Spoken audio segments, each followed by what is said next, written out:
Taga saan po kayo? Jessa, yan yan. Tsaka sino pa isa? Si Sandra.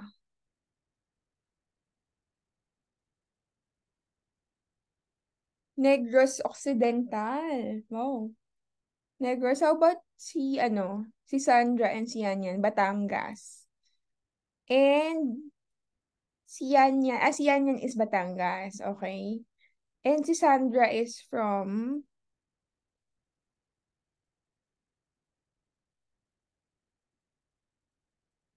taga saan si Sandra? Ah, Mandaluyong. In-invite ba kayo ni In-invite ba kayo ni Maris? Or not?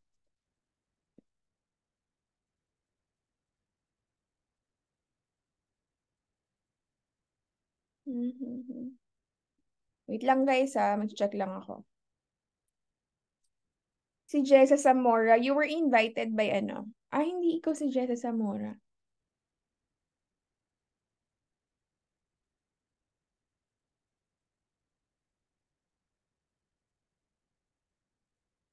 Angela. Angela and Jessa. Okay, can you type one if you were invited by Miss Maris? Can you type one if you were invited by Miss Maris?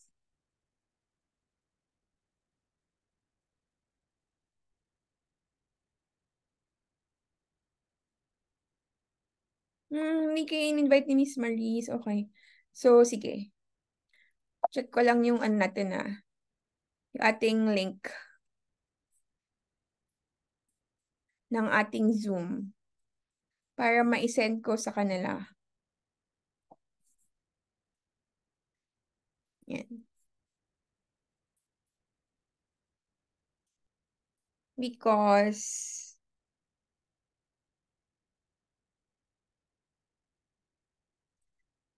hello sa mga nasa Facebook natin right now. If possible, transfer kayo here in our Zoom para I will be able to see your comments.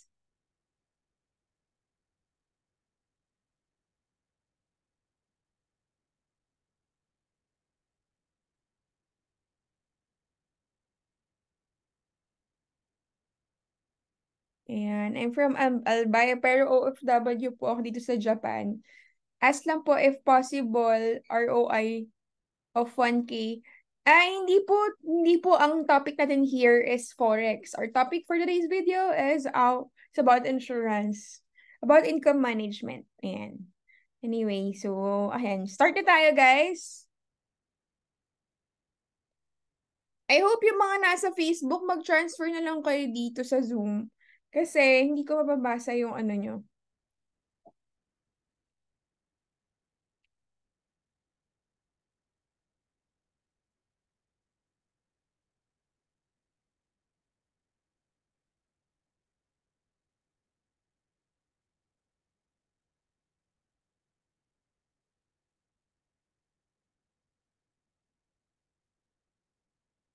Anyway, hello, guys. So, dun sa bago natin si Michael Anthony at si Ray Magno. Where are you from, guys? Taga saan kayo?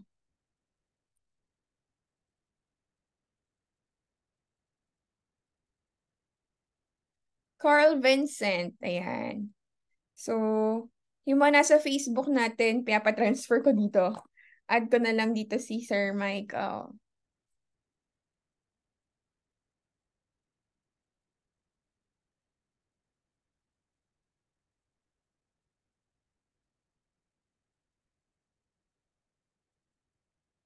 Ay, wow! Sa Sun Life ka rin pala, Jason.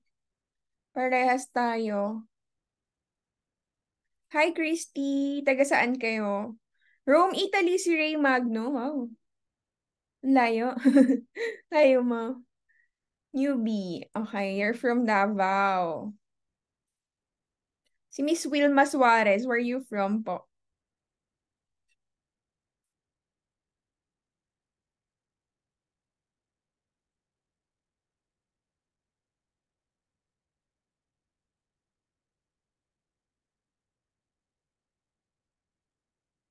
Anyway, guys. Okay, sige. We'll start na. Parang hindi naman sayang yung oras nyo kasi meron pa kami ditong sobrang early bird eh. Mga so early bird dito eh. Kaya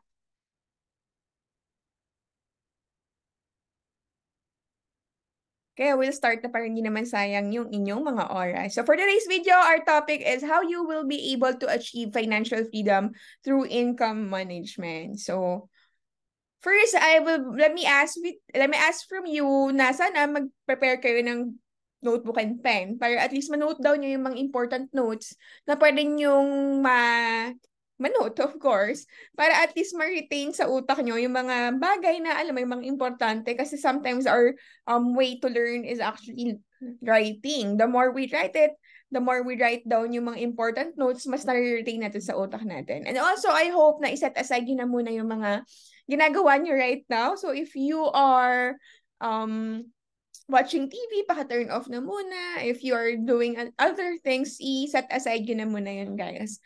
Para at least hindi na masayang yung aking boses at aking laway para sa ginagawa ko na to para sa inyo. Kasi syempre, I'm doing this for free and I would highly appreciate, guys, yung undivided attention nyo, diba? And also, make use of our webinar chat para at least you could ask anything that you want. Kasi, alam naman, medyo madalang ako maka-reply dahil sobrang busy ko nga. So, this is actually your chance to ask anything that you like, anything related to, of course, financial management. Kung related din sa inyong pag-ibig, wag na, wag na sa akin yan itanong, okay? So, anything related to financial management, sige go, itanong nyo dyan, okay? Anything related to finance, sige go, itanong nyo dyan.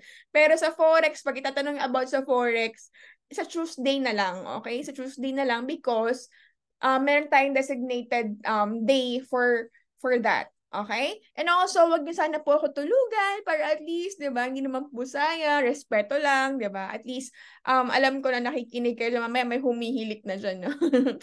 So, yun lang po yung hihingin ko sa inyo. And ito naman po, isi-share ko sa inyo kung sino ba ako. Ako po si Lady Danely. So, kung nakikita niyo po ako all over social media, sa TikTok, sa Facebook, sa Instagram, that is because I am a social media influencer. And ang aking niche and ang aking mga nai-influensyan are those people who are interested sa financial management. Are those people who are interested to financial freedom. Yung gusto kumita, yung mga mukhang pera. Charot. And also, I took my MBA last 2019 and I graduated last 2021 ng pandemic. Kaya hindi ako nakamarcha noon. And nag-graduate ako nun sa TV. Noon. And I also took my BSBA Finance and Investment Management sa Miriam College then 2013. Year 2013 ako nakagraduate. And ever since, kahit college pa lang talaga, ang aking pinaka-interest na talaga sa buhay is more on sa mga investment, more on sa mga finances. Yun na talaga yung gusto ko. Kasi mahilig talaga ako sa math. Pero hindi pala math ang finance. More of analyzation kasi ang finance eh. More on, lalo na accounting, more on, ano siya, analyzation.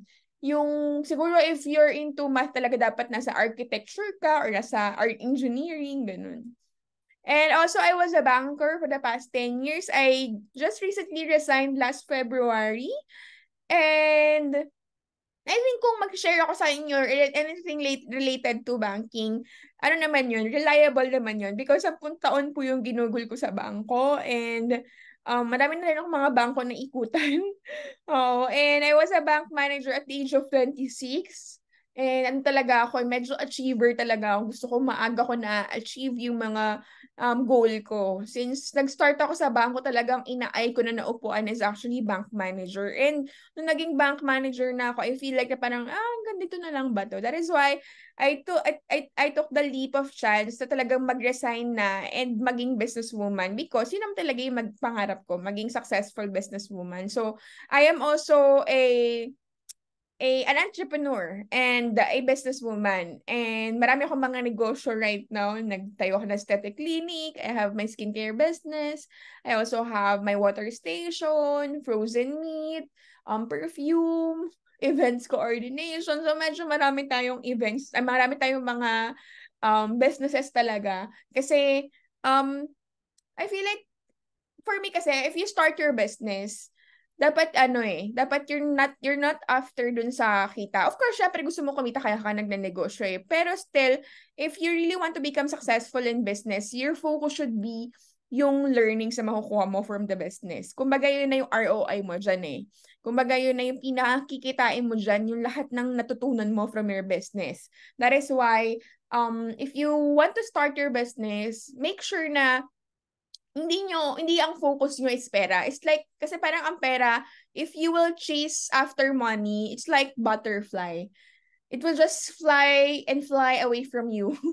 And hindi mo siya makukuha at mahuhuli at mahihirapan ka lang, mag-frustrate ka lang kasi lalayo at lalayo siya sa'yo. So don't chase after money. You should chase after the learnings. Yon. Okay?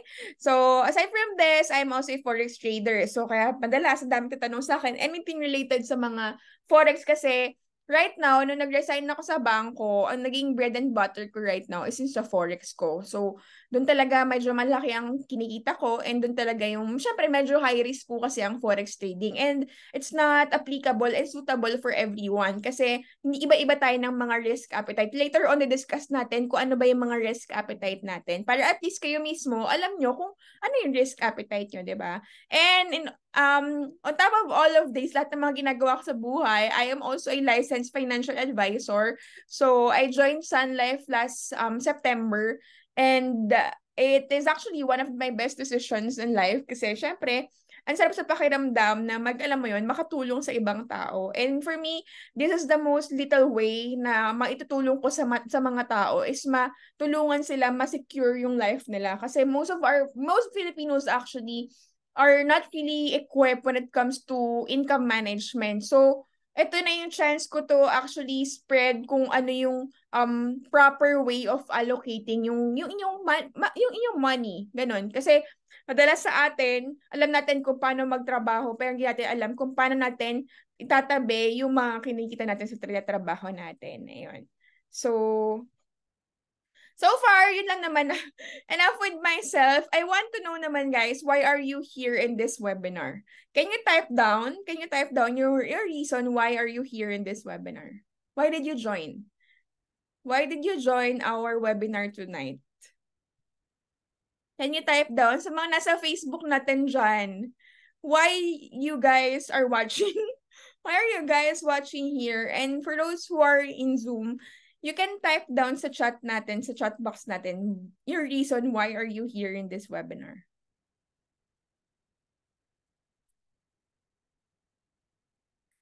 Tulog na ata ako yung kakasabi ko lang kanina, wag niyo akong tutulugan. Sige, mag-aantay ako hanggang sa may sumagot. Wala ba akong internet? Parang wala sumasagot eh. To improve knowledge about investment, sabi ni Ray Magno. Sabi ni Don Arevalo from Facebook, sabi niya, I want to learn. Wow. How about the others? Wala lang. Wala lang. Trip-trip nyo lang. And sabi niya yan, to learn more and financial management. Ay, sa Pimpot na nasa Facebook, hindi po forex trading ang tinuturo natin ngayon. Sa Tuesday po tayo mag-forex trading. Right now, financial management tayo.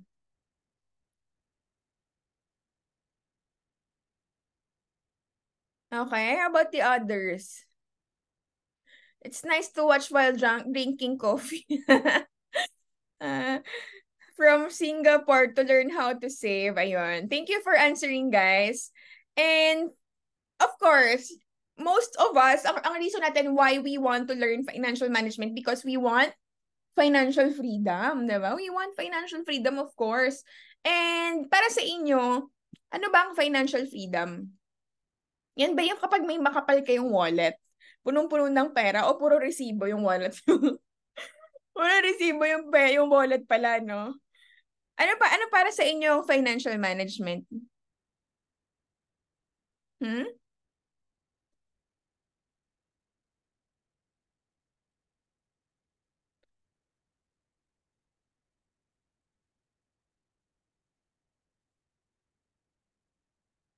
Wait lang ah.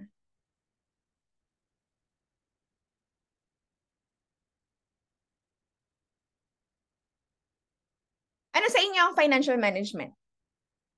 Pero na-improve kasi nung nakita ko ng webinar. Gusto ko rin, pera ko naman ang magtrabaho para sa akin. For me, I want to learn from those who are already experiencing financial freedom. It's like the fastest ticket to reach what they have attained already. Correct naman. For me, ma-allocate ng tamang income and expenses. Able to manage funds. Hirap kasi nito kahit na malaki ang sahod mo, sabi ni Emerson. Tama naman, tama ng lahat ng mga sinabi nyo. Pero for some people, sa kanila, ang financial freedom is when they have house, of course. A nice house, a luxurious car, yun yung financial freedom for them. Or they can travel anywhere that they want. Alam mo yun, napupuntahan nila Europe, Japan, US, Canada, Thailand, or wherever they want to go, napupuntahan nila. Or for some people naman, financial freedom is kapag madami ng zero ang iyong passbook. Ayan, dami ng laman ng passbook mo. Madami kang savings. Hindi mo na iniisip. Kumbaga, nakatabi na lang dyan yung pera mo. And, alam mo yun, hindi ka na worried about money. And, tingin nyo yun ba talaga ang financial freedom? Para sa akin, yun kapag meron kang ka-holding hand. Hindi, kasi nung sinerge ko yung sa Google, ay sa Canva, ano ba yung financial freedom? Ito yung lumabas. Siguro kasi, financial freedom is about peace. Tama ba? Di ba? Financial freedom is about peace kasi not everyone can have actually that peace. Possible na, oh, sige, marami kang ang pera, malaki kinikita mo, pero you don't know how to manage your money. Do you think magkakaroon ka ng peace kung hindi mo alam paano mag-manage ng pera? Diba? Ang dami, okay, marami pumapasok na pera sa'yo, pero marami ka namang kaaway. Diba? Marami ka namang di ka, alam mo yun, di maayos yung life mo, galit sa yung family mo, wala kang time sa family mo. Diba?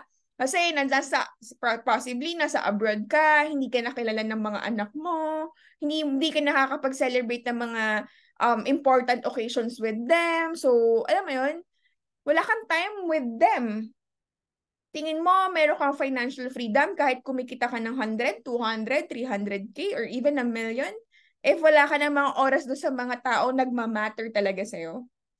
Diba? At the end of the day, wala pa rin. Hindi ka pa rin magkakaroon ng peace of mind hanggat, alam mo yun, hindi mo pa rin nakukuha yung mga gusto mo sa buhay. So, financial freedom is not really just about money. Money is just a tool for you to have that financial freedom. Pero, it's not about money. It's not about the money. Diba? Ang financial freedom, para makamit mo yan, you have to know the financial management. You have to understand ano ba ang financial management. Kasi most of people, ang talagang hindi alam is financial management. They want financial freedom, pero they're not willing to learn kung ano ba yung financial management. Hindi yung mag-enroll ka ng financial management, ha? Baka magsabihin nyo, dapat ba yung course ko, financial management? Hindi ganon. Financial management can be actually taught by like a lot of things. Like, what is one? Diba? For the longest time, when we were young, since bata pa tayo, ang tinuturo sa atin ng mga parents natin, mga teachers natin, or even sa school, is kung paano ba tayo kikita ng pera. Diba? Sabi nila, mag-aral ka na mabuti, dapat mataas yung grade mo hanggang sa makagraduate ka ng may Latin honor ka. Para kapag papasok ka na sa trabaho, kukunin ka ng mga malalaking kumpanya, para maging malaki yung sahod mo, mag-elevate agad yung sahod mo, tapos ma-promote ka ng ma-promote, diba? So, tinuturuan tayo magkaroon ng profession. Diba? Alam natin kung paano kumita ng pera kasi for the longest time, yan naman yung tinuturo sa atin, magkaroon ng profession, makapagtrabaho, and then kumita ng pera. Pero kapag kumita na tayo ng pera, tinuturuan ba tayo sa school at ng parents natin kung paano natin i-manage yung pera natin? Hindi naman, diba? So mostly, hindi naman talaga natin alam kung paano ba yung proper allocation ng ating pera. Kung paano natin i-manage yung pera na yun. Kaya tayo nagkakaroon ng malaking problema sa pera. Diba? Kaya, dito, ang magtuturo sa'yo kung paano ka mag-manage ng pera is yung mga, alam mo yun, kapag marami ka ng problema, baon ka na sa utang, alam mo yun, tiyatawagan ka ng left and right ng mga credit card bills mo, ng mga, alam mo yung kaskas ng kaskas, utang ka dito, paluwagan doon, tapos kuha ka dito ng mga loan, ganyan. So parang lahat ng mismanagement natin sa pera, yun na yung magtuturo sa atin na parang, hala, shucks, mali pala yung ginagawa ko. Diba? Kasi hindi nga natin alam parang hindi tayo aware, kulang tayo sa literacy about financial. Kaya nagkakamali tayo. That is why dapat kino-correct na natin 'yan. Yung iba kasi alam na nilang mali, patuloy pa rin ginagawa, 5-6 pa rin ang 5-6, 'di ba? Kaya yung personal experience natin or tsaka yung mga failures natin about finances, yan yung tuturo sa atin kung paano ba tayo magmamanage ng pera, 'di ba? And also, if you're good in reading books, it will definitely help you na paano kayo magmamanage ng pera. Kasi yung mga books, imagine niyo yung mga authors niyan, nagsusulat dyan, di ba? Yung mga talagang magagaling na mga authors, mga successful na sinusulat nila sa libro, sa isang libro, yung naging pathway nila dun sa success nila. Ikaw, ang gagawin mo lang, babasahin mo na lang, and then susundan mo lahat ng mga ginawa nila at iiwasan mo yung mga pagkakamali nila sa buhay. That is why sobrang importante na nagbabasa kayo ng libro kasi mas mabobroaden niya yung inyong perspective sa life. Pag mas malawak yung perspective mo sa buhay, mas malayo yung mararating mo. Kasi the more na you can visualize things, yes, si Shinkitan, di ba? The more na kaya mong i-visualize, the more na kaya mong i-imagine, the more na alam mo, mas malayo yung mararating mo. Kasi mas lumalaki yung psychological wallet mo. Meaning na psychological wallet mo, there are times, di ba? Say for example, di ba nung bata pa lang tayo, kakagraduate pa lang natin. Nung pag-graduate ko from college, ang sahod ko noon is 12,000. Pero for me, malaki na yun. Okay na ako doon. Masaya na ako doon. Hanggang sa parang after a year, ang naging ultimate goal ko na is 25,000. And yung 25,000 na yun, para sa akin, malaki na yun. Malaki na yung sahod ko na yun. Kasi yun lang yung psychological wallet ko eh, 'di ba? Pero kapag nung nalaman ko na yung mga boss ko pala, na mga bank manager, ang sinasahod, 6 digits, 100,000, 200,000, parang ako, ganyan kalaki yung sahod mo. Di ba parang ikaw, parang napapa-wow ka eh. Pero in fact, yung sinasahod nila na yun, maliit pa pala. Kasi there are people who are actually earning millions in a month, di ba? That is why yung psychological, a perspective mo sa buhay, dapat mas pinapalaki mo yan. Dapat, the more na mas nakikita mo yung ibang tao na mas maraming nakukuha, mas lumalaki din yung perspective, mas nagbo-broad yan. Meaning, yung psychological wallet mo, dapat mas lumalaki yan. Diba? Kasi kapag limited lang yan dun sa alam mo na, yung nanay ko nga sahod lang niya 10,000 eh. Tingin ko malaki na kapag kumita ako ng 25,000. Diba?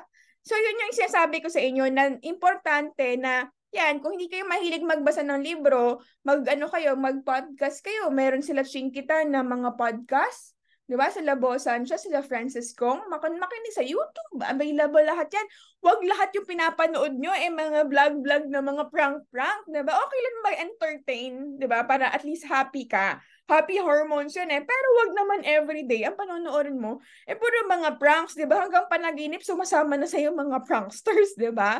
And sobrang fun na fun ka nila. When in fact, dapat inag-allocate ka rin ng time dun sa pag-aaral ng financial management. Makinig ka dun sa mga tao na matutulungan ka na mas maging broader yung iyong perspective when it comes to financial management.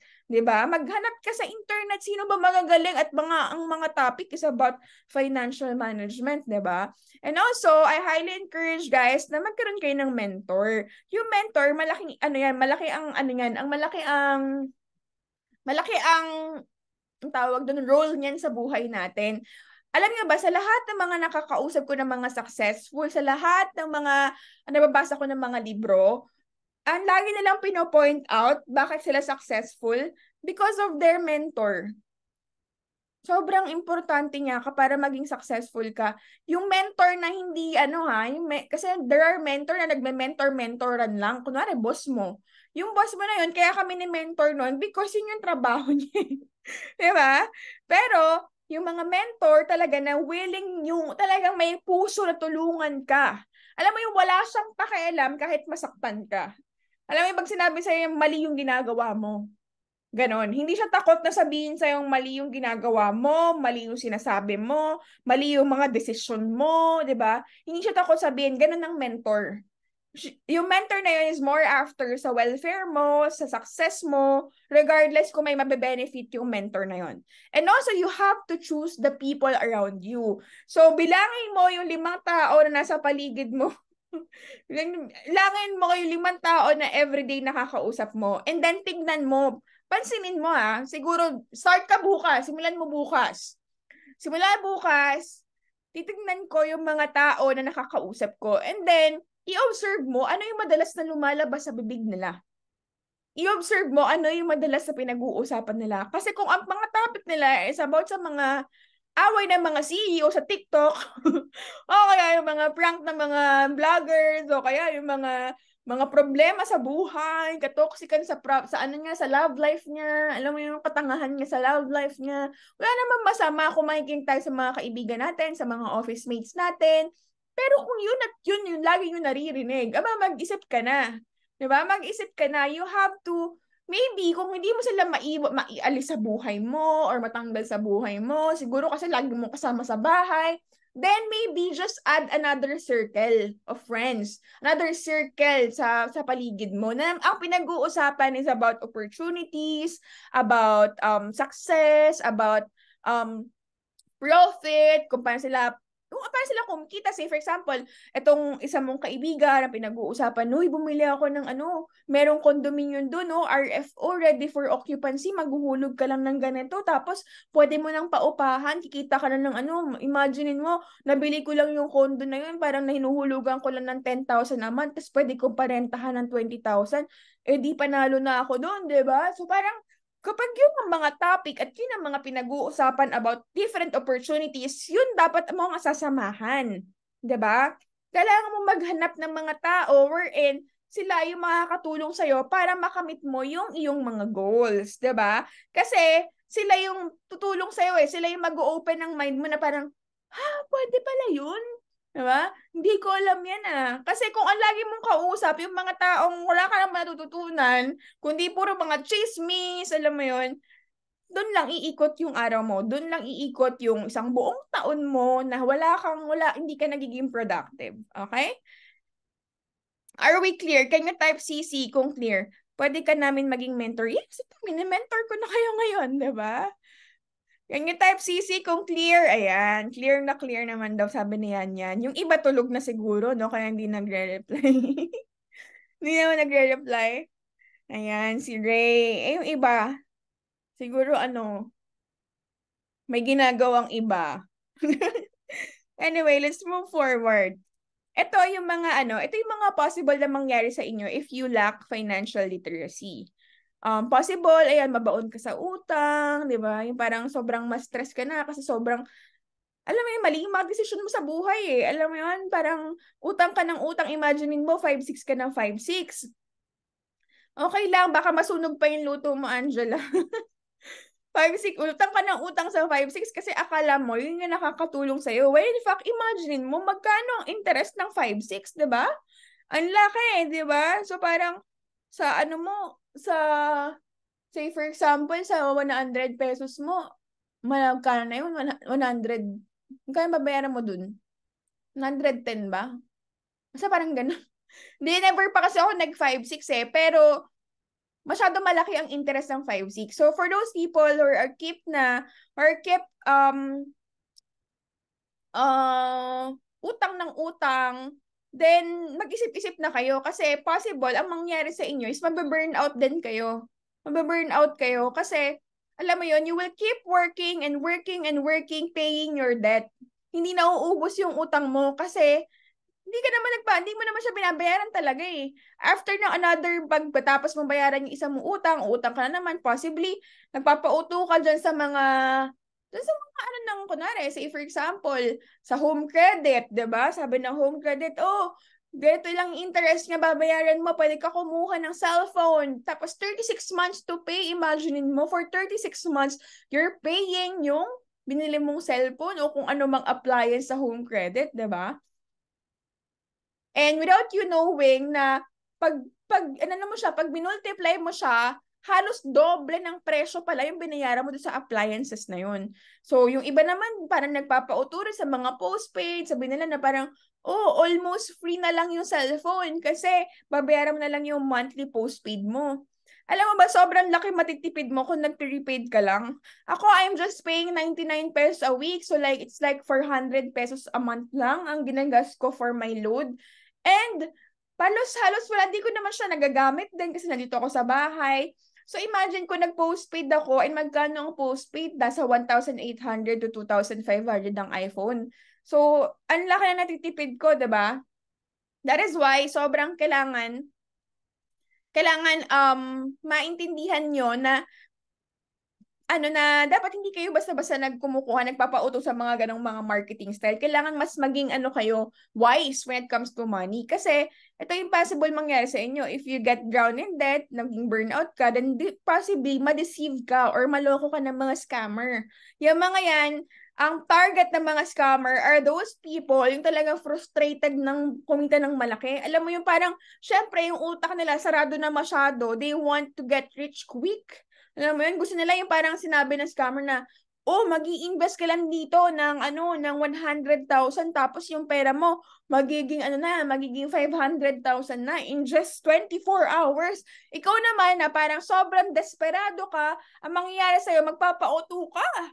Asa, uy, talaga, pwede akong kumita ng 100 lang, 500,000, maglagay lang ako ng 100,000. Oo, tingnan mo, pag nag-start ka today, by tomorrow, meron ka ng 25,000. Eh di, ikaw naman, sige, tinry mo, naglagay ka ng 100,000, tapos pinadalhan ka nga ng 25,000, di ba? Tapos ikaw naman, parang, hala, oo nga, kumita nga ako ng 25,000, ang galing. Eh di ngayon, ang ginawa mo, nagdagdag ka pa, ginawa mo 200,000 para meron kang 1 million, di ba? Hanggang sa, yun na, wala na, nga, wala na yung 200k mo kasi nakuha niya yung tiwala mo eh. Kasi parang binigyan ka niya ng 25,000 na kunwaring pakonsuelo eh, 'di ba? Pero ang totoo niyan, sinasabik ka lang niya, 'di ba? Kasi nga sa sobrang desperate mo na hindi ka financial literate, hindi mo naiintindihan yung overall skeletal ng financial. That is why naloloko ka. 'Di ba? Ngayon ang mangyayari sa iyo, magiging grumpy ka, 'di ba? Sobrang parang ang init ng ulo mo lagi, so parang galit ka sa lahat ng tao, galit ka na sa asawa mo, so pati sa mga anak mo, 'di ba? Nagdamay-damay na, 'di ba? So yan yung sinasabi ko, dahil lang sa financial literacy, dahil lang sa lack of financial literacy, yan na, nagkandaloko-loko na yung buhay mo, wala ka ng peace of mind. Kaya hindi mo na makukuha yung financial freedom. Kasi 'di ba, sabi ko nga, financial freedom is equals to peace. So, paano ka ba magkaka-peace kung ganyan yung nangyari sa buhay mo? 'Di ba? Ngayon, what we're gonna talk about is income management. Okay? So, sa income management, there are 4 aspects na itatakal natin dyan. First is saving. Second is grow your money. Third is cash flow monitoring, and 4 is protecting your money. These 4 aspects are all important, equally important when it comes to income management. Okay? Sometimes kasi we just keep on saving without us knowing ano ba talaga yung mga risk when it comes to just saving. Importante na nag-save kayo, yes, sabi nga diba, ni Chinkitan, iponaryo, mag-ipon, mag-ipon, mag-ipon. Diba? Pero yayaman ka ba pag nag-ipon ka? Yayaman ka ba dyan? Hindi naman, di ba? Pero what you can gain from saving is what? Habit. The correct habit of saving. So if you have that habit, at parang alam mo yun, parang na siya, pumasok na siya sa, ang tawag doon, muscle memory mo. As if like parang every morning, pagising mo, magtututbrush ka, tapos maliligo. Tututbrush ka ba talaga? Tututbrush ka, naliligo ka, di ba? Tapos nagpa-prepare ka na. Yung parang kahit hindi mo utusan yung sarili mo, ginagawa mo na siya normally kasi nasa muscle mo, memory mo na siya. So, ganon yung habit na makukuha mo when you keep on saving. And it is very important. That is why you have to know how to save. However, it will not make you rich. It will not make you wealthy because of the inflation. Diba? Taas-taas na inflation. So if you will just keep saving and saving, yung money mo will just, alam mo yun, get deducted because of the inflation. Yung buying power ng pera mo lumiliit. Diba? Yes, discipline yan. Routine na. And also, ito yung another nataka natin is yung growing your money kasi hindi nga enough yung pag-save lang. Diba? Lumilit yung pera natin. So we have to find an instrument wherein makakatulong na malabanan yung inflation. So kung may inflation na 4.7%, dapat humanap ka ng mga investment instrument or mga investment tools wherein kaya niyang labanan yung inflation, di ba? So kung ang inflation 4.7, dapat at least ang kinikita ng iyong pera is nasa say for example 6%, 7%, 8%, di ba? And also, ito rin, equally important din ang cash flow monitoring. You have to know yung iyong mga allocation ng income mo. Kasi sometimes, dito yung nagkakamali tayo. Dito tayo may sablay eh. Alam mo yun, sumasahod, pagpasok ng pera natin, di ba? Gastos dito, gastos doon. Alam mo yun, hindi na natin minomonitor. That is why we have to understand na merong proper allocation ng pera. Later on, i-discuss natin yun. And another is yung protecting your money because ito yung lagi natin na nakakalimutan din. Kasi we keep on grinding, we keep on working hanggang umabot na tayo. Say for example, like 50 years old na tayo, ng 60 years old, magre-retire na tayo. We're about to retire. And then something bad happened. Nagkasakit yung anak mo, nagkasakit yung magulang mo, nagkasakit ka, di ba? O kaya may na-aksidente, may nangyaring hindi maganda, and then you weren't able to protect your money, na wipe out lahat ng pinaghirapan mo abroad, or kung ano mang ipon yung ginawa mo, na wipe out lahat yon because you weren't able to protect your money. Okay? So, these are all equally important when it comes to income management. May makalimutan ka lang dyan, then possibly maging problema mo yan in the future. Okay? So let's move forward. Here, let me ask sa inyo, dito sa mga masisipag natin dito na na commenter sa webinar chat, mag-self-assessment tayo. This is the Maslow's hierarchy of needs. So, I want to know kung nasa ang level na kayo dito. So for those who are in Facebook, just comment down kung anong level na kayo dito. You are on the level 1 if you are still struggling on your basic needs. Ano yung mga basic needs natin? Job, food, shelter, clothes. Yan yung mga basic needs natin. If wala pa kayo ng mga to or isa sa mga to, then probably you're still on the level 1. And then if you have surpassed the level 1, then you are already on the level 2, which is you are already working on your security. Financial security. Ano yung mga financial security? You're working on your savings. You're already working on your emergency funds. You are already working on your insurance. That is why you're here. Diba? Kasi you want security. Sino na dito nasa level 2? Can you type down if you are on the level 2 and you are already working on your financial security? And for those who have surpassed yung level 2, then you are on the level 3. Yung financial stability. What you're working here is, of course, your business, diba? Naman, gusto mo na mag-put up ng business kasi you want another source of income, or you have invested sa mga stocks, sa mga bonds, or yan, nag-forex ka na din just like me, or iba nag-i-invest sa real estate, ayan, kasi they want financial stability. Then, if you are already working on this, then you are already on the level 3. Okay? And lastly, you are on the level 4 if you are already finding your life's purpose, your deepest why, your biggest why. Bakit ka gumigising sa umaga? Diba? Yan na yun.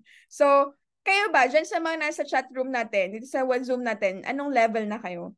Wow, congrats kay Yan. She's already on the level 3 kasi you are already working on your financial stability. How about the others? Ayan, sa Facebook, nasa level 1 daw si Elna. Si Norman is on the level 2.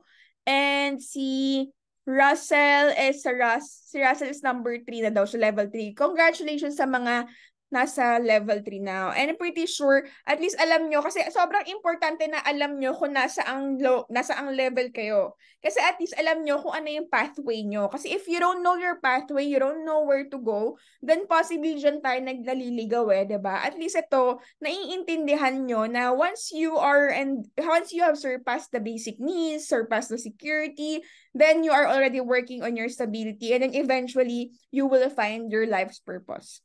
And for some people, nahanap naman nila yung life's purpose nila, even if then dito na sila sa stability. They're already helping other people, di ba? Kasi parang sometimes we feel like na parang meaningless na yung life if we have attained a lot of things, like nakuha natin lahat ng mga gusto natin sa buhay, sometimes we ask na parang, anong next? Diba? Anong purpose? Anong meaning sa life? Diba? Parang ganon. That is why kapag nandiyan na kayo sa level 3, I hope na you are already finding your life's purpose and yung pinaka gusto nyong legacy maiwan sa inyo. Diba? So, thank you for answering and for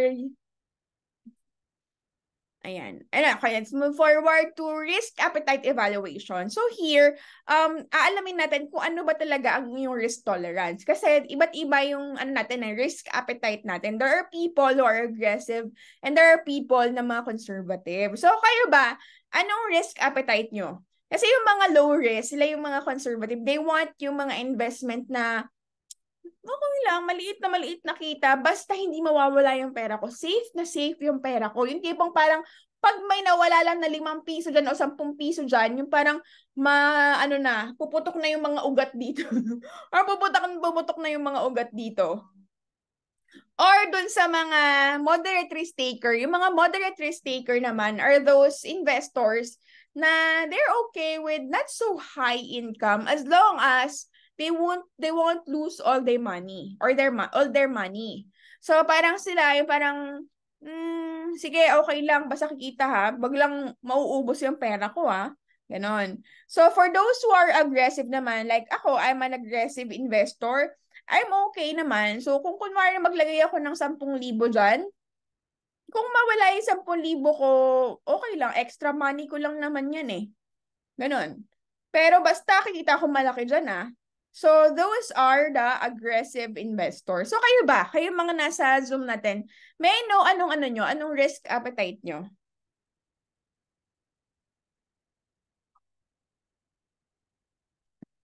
Anong risk appetite nyo? Si Elna is moderate daw. Si Yan is moderate. Si Arke is high risk. O, pares tayo, Arke. Si Ray Magno is moderate. Okay, si Martin is conservative, low risk daw siya. Si Apollo is high risk. Si Russell is moderate risk taker. Ayan. So, thank you for answering. Now that you know your risk appetite, now, ito yung mga masasuggest ko sa inyo na mga perfect na investment para sa inyo. Ayan. So, if you are a conservative investor, ang okay sa inyo, savings account, yan, time deposit, you can do money market and government securities. Pwede, these are very, very safe ang government securities. You can also do UITF or yan, Pag-ibig MP2. Pwede kayong mag-inquire sa mga Pag-ibig MP2. Maganda rin yung, actually okay rin naman yung balik ng investment mo. However, medyo syempre maliit. And ang mahalaga is very safe naman yan. Dito sa UITF, kailangan syempre sa money market lang. Huwag kayong maglalagay sa mga equities. Pwede sa balance siguro. Ayan. So, available yan sa bangko. Itong mga to. Sa Pag-ibig naman, available to sa Pag-ibig, of course. And then, for those who are moderate risk taker, ito yung mga perfect na investment sa inyo. You can actually try mga fixed income corporate bonds. Yan yung mga nagpapautang, ay mga nangungutang na mga kumpanya, pero mga established na companies. Say for example, si Jollibee, di ba? Si Jollibee nag-issue ng bonds. Ngayon, pag nag-issue siya ng bonds, pwede kang kumuha ng bonds nila. Kumbaga, parang ikaw yung magpapautang kay Jollibee. And then si Jollibee, they will issue a fixed income sa'yo. Say for example, sabi ni Jollibee na, okay, I will give you 8% per annum, gross per annum. Ang payout is quarterly. So, every quarter, you will receive the quarter payout. Okay? Kung kumikita ka doon ng, say, for example, 10,000, then you will receive 2,500 for that year. Ganon. So, ganun na fixed income corporate bonds. Bakit siya moderate risk? Bakit siya moderate risk? Because pag si Jollibee is nalugi siya, naubos yung mga manok, naubos yung mga manok nila. Ngayon, syempre, pag nalugi sila, nag-close sila, nag-file sila ng bankruptcy, pag nag-liquidate sila or binenta nila yung mga assets nila, ang pinakauna nilang babayaran are those people na pinagkakautangan nila. Hindi mo na nila babayaran yung mga investor, hindi mo na nila babayaran yung mga shareholders, or even yung mga owners. Hindi mo na sila yung makakuha doon. Ang unang makakuha are those people na pinagkakautangan nila or mga institution na pinagkakautangan nila. That is why moderate risk lang siya. And also sa real estate is also moderate because there's no way but go up naman yan go up naman yan si real estate because tumataas naman po talaga ang kanyang value. 'Di ba? Over time, pag habang tumatagal, mas lumalaki yung value. The problem with real estate, hindi siya easily convertible to cash. That is why mahirap siyang i-liquidate. Mahirap siyang i-liquidate, hindi siya ganun ka-liquid, and mahirap siyang ibenta, of course. It will take time for you to sell that. Kung gusto mo mang i-rush ibenta yan, mabebenta mo yan ng mababang value. 'Di ba? So, sayang. And you can also consider stocks index. Pwede kayo mag-invest sa COL Financial, Call Financial if you want na kayo mismo yung mag-trade or kukuha or mag-i-invest. Yung stocks index are those top tier corporations. Sila yung mga blue chip companies. Sila yung mga listed sa index or sa Philippine Stocks Exchange or sa PSE. Kasi sila yung mga established na talaga. Kumbaga napatunayan na nila yung kanilang performance for the past years, for the past decades. Kasi talagang sobrang established at kilala na sila talaga na profitable naman yung kanilang business. And also, you can consider, of course, itong pag-uusapan natin later on, yung life insurance. Because ito naman is professionally managed yung inyong funds dito. Kumbaga parang pooled fund yan, mutual fund. If you're familiar with mutual fund, yung investment ko, investment ni Yan, investment ni Ray, tas investment ni Arke, pagkasama-samahin yan sa isang pool. And then, i-invest yon ng mga fund managers si Sun Life, si Sun Life. Lalagay niya kunwari sa low risk yung iba ilalagay niya sa high risk. So, ita-diversify niya yung pera natin. And then sila na bahala mag-manage nun. Okay? Kaya, as a moderate risk lang siya. For those who are aggressive, just like me, you can consider forex trading. Forex trading, I teach this every Tuesday. So if you're interested about forex, then let me know. And also, you can consider stocks trading. Ayan. Ako, I don't normally trade stocks kasi I don't have time to watch the market. Kaya ako, most of the time, ginagawa ko lang, I regularly buy shares. And you can also consider traditional businesses. Yung mga traditional, yung mga normal na parang you put up your business. Syempre, parang sobrang high risk po niyan kasi syempre you need to, of course, prepare your financial projection, your business proposal, your business planning mo. You have to get people, yung pinakamahirap, di ba? Syempre, trusted people dapat. Syempre, yung people management, yung operations niyan, and overall, whatever na kailangan for the business, sobrang madugo yan. Ako, I myself, alam ko, napakahirap mag-start ng business. That is why, sobrang kailangan maging kayo dyan, maingat. And sobrang risky rin po niyan. And you can also consider IPOs. IPOs are initial public offering. So, sila po yung, kumbaga, parang mga new businesses na bago establish lang, na they want to issue new shares or new stocks, and then ikaw pwede ka bumili doon. Kaso nga lang, syempre, it's very high risk because they haven't proven themselves yet. 'Di ba? That is why, parang kumbaga susugal ka sa negosyo na pinipitch nila sa inyo na parang, baka, magiging successful tong business namin, ito yung financial projection namin, ito yung plan namin, and all, ganyan. Kaso nga lang, syempre, parang susugal ka dun na parang, talaga ba magiging successful yan? Kasi say for example, pag tumaas yung share nila, nabili mo ng piso per 1 share, di ba? kung tumaas man yan ng 2 pesos per share, ibig sabihin, nag-times 2 na yung pera mo, di ba? Talagang maganda yung potential income ng mga IPOs or initial public offering. Pero, syempre, there's also a possibility na hindi naman tumaas. Minsan baka bumaba pa, di ba? Mas okay po pala corporate bonds kasi sa maging shareholder or depende pa din po. Depende pa rin. Depende pa rin. Kasi if kukuha ka ng corporate bonds, yan po is mas safe naman po yan. Because, yun nga po, di ba, sabi ko nga sa inyo, once na nalugi, nag-liquidate po yung business na yun, kaya po yung unang babayaran. However, ang income po niya is fixed lang. Kapag sinabi na 8% lang ang kikitain mo dyan, 8% lang yung kikitain mo. Not unlike kung shareholder ka. Kung ikaw ay shareholder, bumili ka ng stocks nila, ng share nila, ngayon, pag yung business na yun is lumaki, kumita, and possibly mag-times 2, mag-times 3, mag-times 4, walang limit yan na 8%, 2%, 3%, wala. Hindi siya fixed. Yung possibility niya na mas tumaas yung income mo is mas malaki yung potential. Not unlike kapag nasa bonds ka, fixed lang yan. However, syempre, mas safe nga lang siya. Ang problem naman dito sa shareholder, hindi siya ganun ka-safe. Kasi what if hindi kumita? Diba? What if hindi kumita yung pinag-investan mo, yung kinuhaan mo ng share? Say for example, kumuha ka sa kanya ng 100 pesos per one share. Diba? Pero yung share niya bumaba. Diba? Naging 90 pesos na lang yung value ng share niya. So nabawasan pa yung value ng share mo. That is why you have to assess kung ano ba talaga yung iyong risk appetite. Kasi kung ang risk appetite mo is nasa moderate ka lang, then I highly suggest na dyan ka na lang sa corporate bonds kasi at least fixed yan na may 8% ka. Pero kung ikaw naman ay nasa aggressive side, then pwede ka maglagay sa mga stocks. Kasi sa mga share, kumuha ka ng share kasi possibly tataas yung value niyan. Lalo na kung ang business or yung company na pinag-investan mo is blue chip companies. Yung talagang they have proven their profitability. Let's say for example, SMDC, DMCI, Ayala, 'di ba? Petron, BDO, like for the longest time, for how many decades, okay yung kanilang negosyo. 'Di ba? So yun. Yes, meron siyang advantage and disadvantages. That is why medyo mahirap talaga na ikaw yung magmamanage ng pera mo. Ayan. So, hindi natin to di-discuss. Pero let me share with you, ito naman yung inflation. So, hindi ibig sabihin, you're welcome yan. Hindi ibig sabihin na nagsisave ka lang, parang gusto mo, hindi na lang ako magbabans, hindi na ako mag-i-invest. Kasi gusto ko safe na lang yung pera ko, ilalagay ko na lang sa time deposit.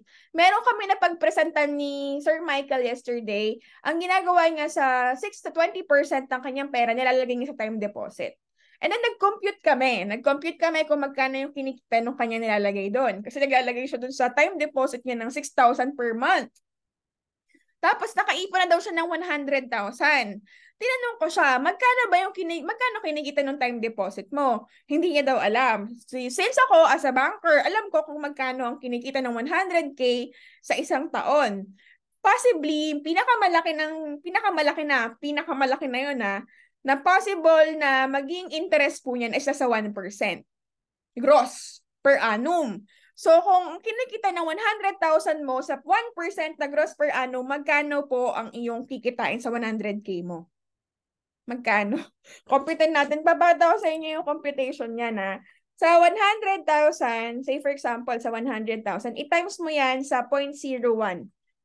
So meron kang 1,000 pesos, di ba? 1,000 pesos, i-minus mo dyan yung withholding tax. Diba? I-minus mo yung withholding tax dyan na 20%. So, ang matitira na lang dyan is 800 na lang. So, dun sa sinasabi mong 100K na inipon mo, ang kinita lang po talaga niyan is 800 pesos. So, imaginein mo, yung 800 pesos na yun, ano mabibili nun, di ba? Sobrang ang onti na lang mabibili nun. Kung gagawin mo pa yan kung sa isang buwan, kung kukunin mo pa yung kinita mo dyan, divide mo sa 12, so parang sa isang buwan, meron ka lang 66 pesos. So imaginein mo, yun lang po yung kinikita ng iyong 100K. Say for example, di ba yung inflation rate natin, yung inflation rate natin, nung 1999, meron ka pang burger na may fries at soft drinks. Tapos, come 2006, wala na yung fries mo. Kinain, wala na yung fries mo. Nawalan na rin ng cheese, nawalan na rin ng lettuce, pati ketchup nawala.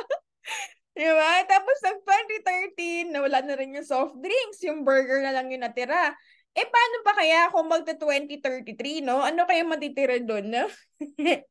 Pero na lang siguro yan, yelo, tapos asin, tapos ketchup. Pwede na yan, napagtsagaan na lang natin.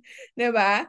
So, kasi 'di ba yung inflation natin, ang interest ang percentage ng inflation rate natin is nasa 4.7%.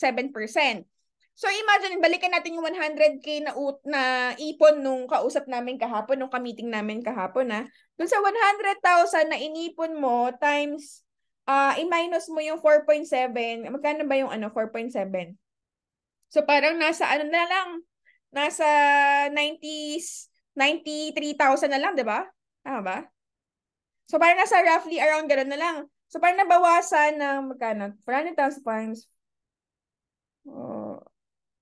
0, 4,700.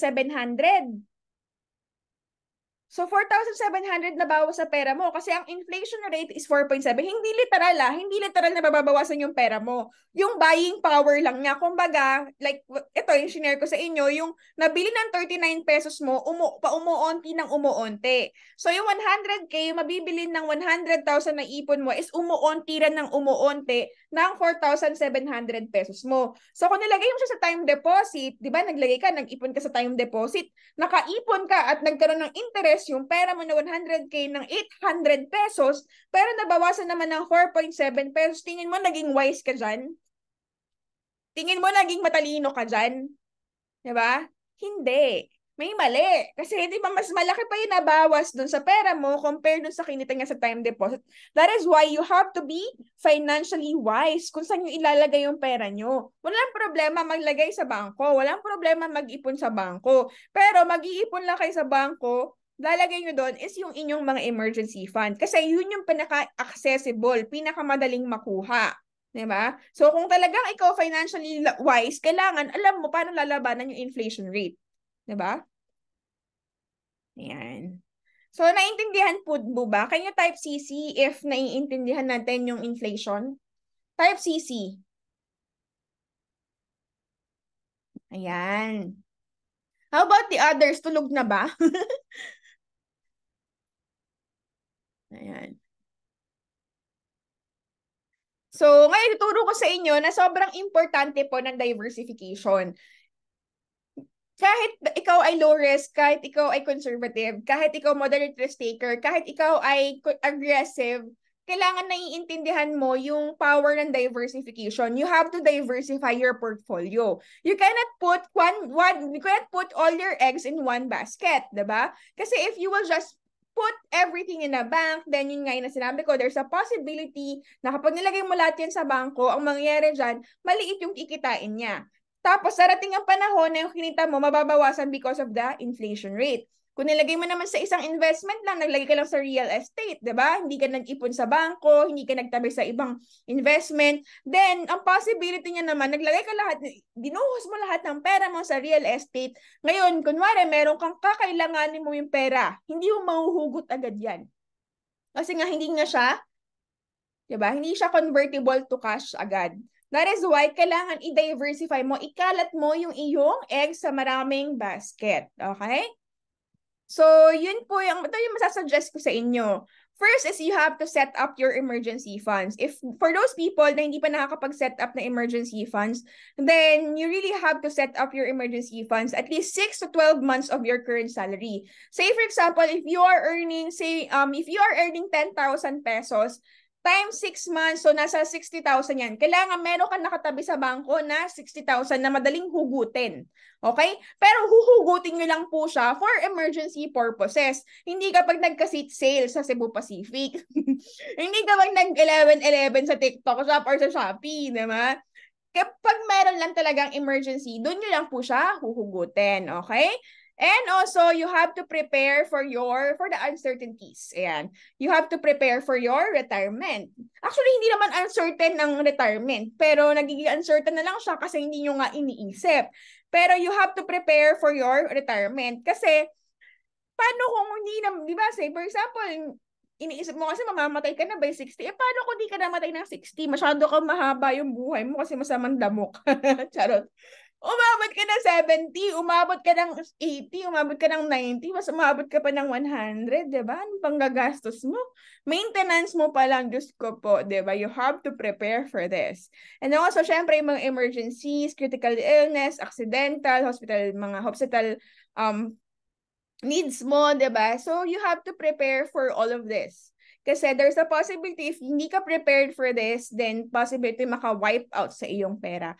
And also, you have to know how to make your money work for you. So, you have to invest in stocks, you have to invest in bonds, you have to start your business or on the side na mga pwede mong side hustle or pwede ka mag-aral din mag-trading. Yan, tuturo ako paano kayo mag-trade.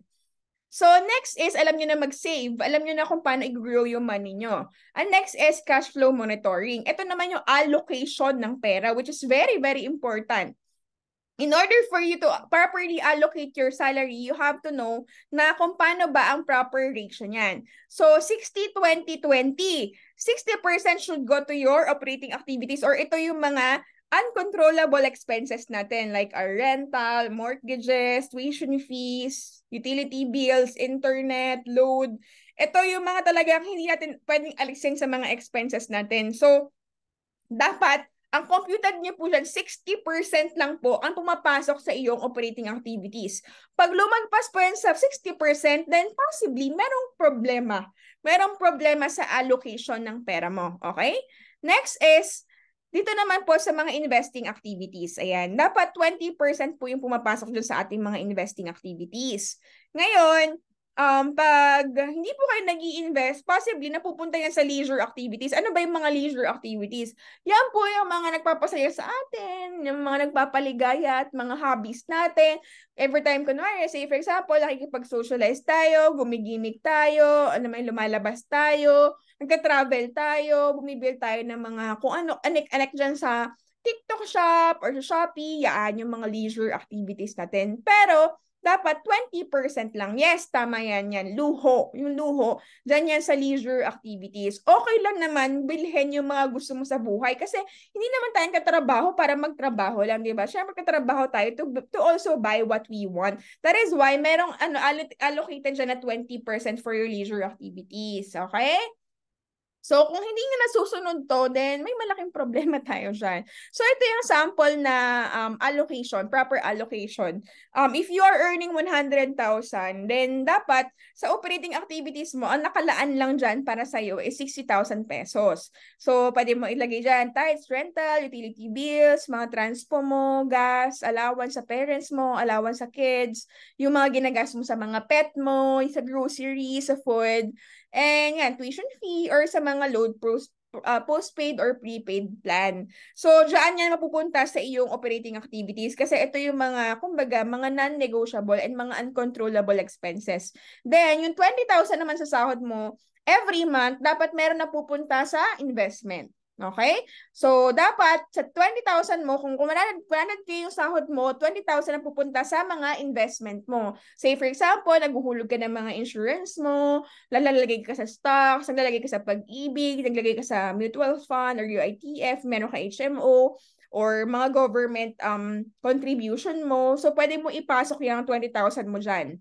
Okay? And for the another 20,000, dyan mo na ipapasok yung mga Shopee, Lazada, TikTok Shop, Netflix, gimmick, bisyo, gaya, mga pan-date mo sa crush mo, ganyan, travel, ayan, dyan yan papasok sa iyong leisure activities. So, ito po ang tamang proper allocation ng inyong income.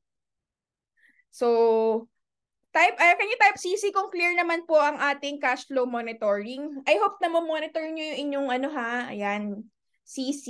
Thank you yan. So, yun po ang proper way to allocate your salary.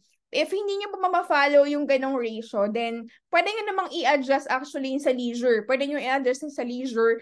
Pwede nyo rin i-adjust yung sa operating activities. Kasi yung sa operating activities, pwede kayong magbawas sa food, magtipid sa kuryente. Alam mo yun, kung hindi man talaga siya ma-adjust, pwede mong gawin doon is maghanap ka ng other source of income. maghahanap ka ng mga ibang source of income. Say, for example, maghanap ka ng mga on the side, mga side hustle mo, ganyan. Para at least madagdagan yung para sa operating activities mo. Pero ito, dapat itong investing activities, hindi to nababawasan or nagagalaw because sobrang importante na to. Kasi this is for your future eh. You're preparing for your retirement eh. You're preparing for your future eh. Diba? So lastly, ito po yung ating topic, protecting your money. Kasi ito yung madalas na nakakapag-wipe out ng mga pinaghirapan nating pera, di ba? Trabaho tayo ng trabaho, nagpapakanda hirap-hirap tayo, pero what if, di ba, na-aksidente tayo or na-aksidente isa sa family natin, parents natin, kapatid natin, possibly yan yung makakapag-wipe out ng savings natin. Yung 100K na savings mo, kulang pa yan. Kulang pa yan, sasabihin ko sa'yo. Sa laki ng gastusin sa health system natin dito, talagang hindi murang ma-hospital sa Pilipinas, walang libre dito, di ba?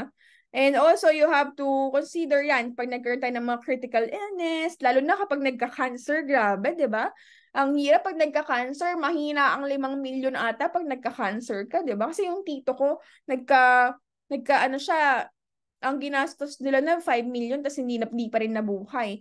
So ngayon parang yung mga anak niya yung nagsasuffer. Kasi sila yung nagbabayad ng lahat ng mga inutang nila noong time na nagkasakit yung tatay nila. That is why, yun ba yung gusto mo ipamana sa anak mo? Yun ba yung gusto mo iiwan mo na legacy sa mga anak mo? Lahat ng mga kautangan, di ba? Ayaw natin nun.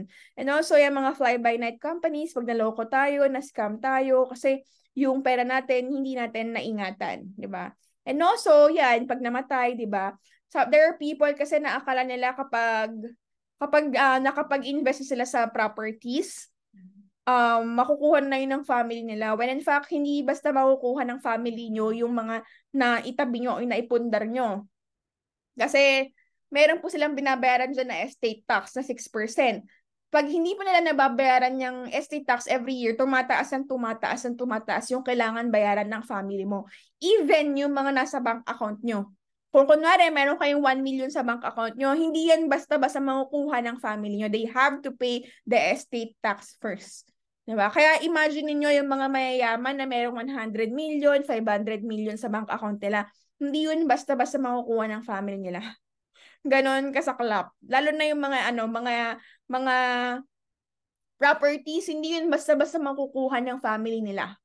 'Di ba yung parang alam niyo yung kay Princess Punsalan, 'di ba? Hindi niya makuha yung mga properties na naiwan ng family niya basta-basta kasi she has to pay yung estate tax which is sobrang ang laki. Na to the point na kailangan niya ibenta yung property niya para lang mabayaran yung estate tax at makuha yung mga asset ng family niya. That is why ito yung mga possible reasons or possible na makapag-wipe out lahat ng mga pinaghirapan natin sa buhay. Okay? That is why sobrang importante na alam natin kung paano natin poprotektahan yung pera natin at the same time paano natin siya i-grow. Okay? So, are you guys ready na ba to know ano ba yung mga tools para kayo matutulungan para i-grow at i-protect yung money nyo? Are you guys ready? Can you type ready kung ready na kayo? O tulog na kayo? Can you type ready kung ready na kayo? Ayan, ready na daw si RK. How about the others? Are you guys ready? Alright, thank you Philamer. Hi, thank you Ray. How about the others? Wala nang tulog na talaga. Sila na lang sumasagot dito. Mga present. So, right now, let me introduce you to my unit manager, Sir Michael. Siya po yung aking unit manager here in Sun Life. So, he will be discussing naman yung mga technical areas when it comes to this investment tool, which is protecting and growing your money. Ayan. Hi, Sir Michael. Hello, Miss Lady. Good evening. Ayan. Ayan. So, si Sir Michael will be discussing yung ating sa Sun Life. So, siya po yung mag-discuss. Pag may mga questions kayo and related to Sun Life or anything related to insurance, siya po yung tatanungin natin para at least mas masagot niya po agad. Ayan. So, ayan. Hi, Sir Michael. Again, so ayan, good evening everyone. Thank you, Miss Lady, for the introduction. Ayan. So anyway, I'm the unit manager of Lady. My name is Michael De Vera. And just like most of you here, actually follower din po ako ni Miss Lady. Ayan. So, akala ko nung una financial advisor na siya because some of her videos or reels, if napanood niyo na din, di ba? Sobrang galing niya talaga magbigay ng mga advice when it comes to finances, di ba? So, grabe yung advocacy niya when it comes to financial literacy, di ba? So, actually this webinar nga ginagawa niya to for free para lang matuto tayo about financial management. Ayan. So, anyway, bakit ba ako nandito sa webinar ni Miss Lady? I'm here to help Miss Lady to discuss further on how to protect our money. Okay?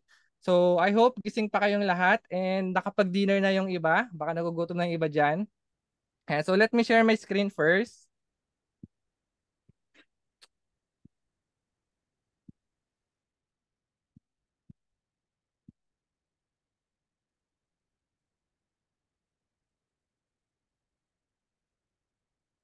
Ayan. So, nakikita niyo na po yung screen ko. Can you type CC po if meron na? Ayan, okay. So, bakit ba natin kailangan protektahan yung money natin, di ba?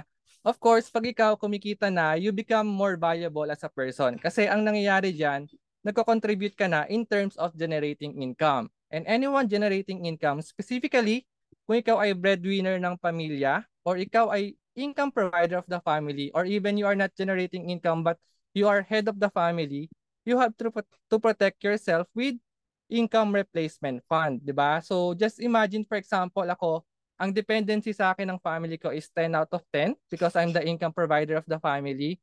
If ako po nawala, can my wife or kids do what I'm doing and earn the same money that I'm earning?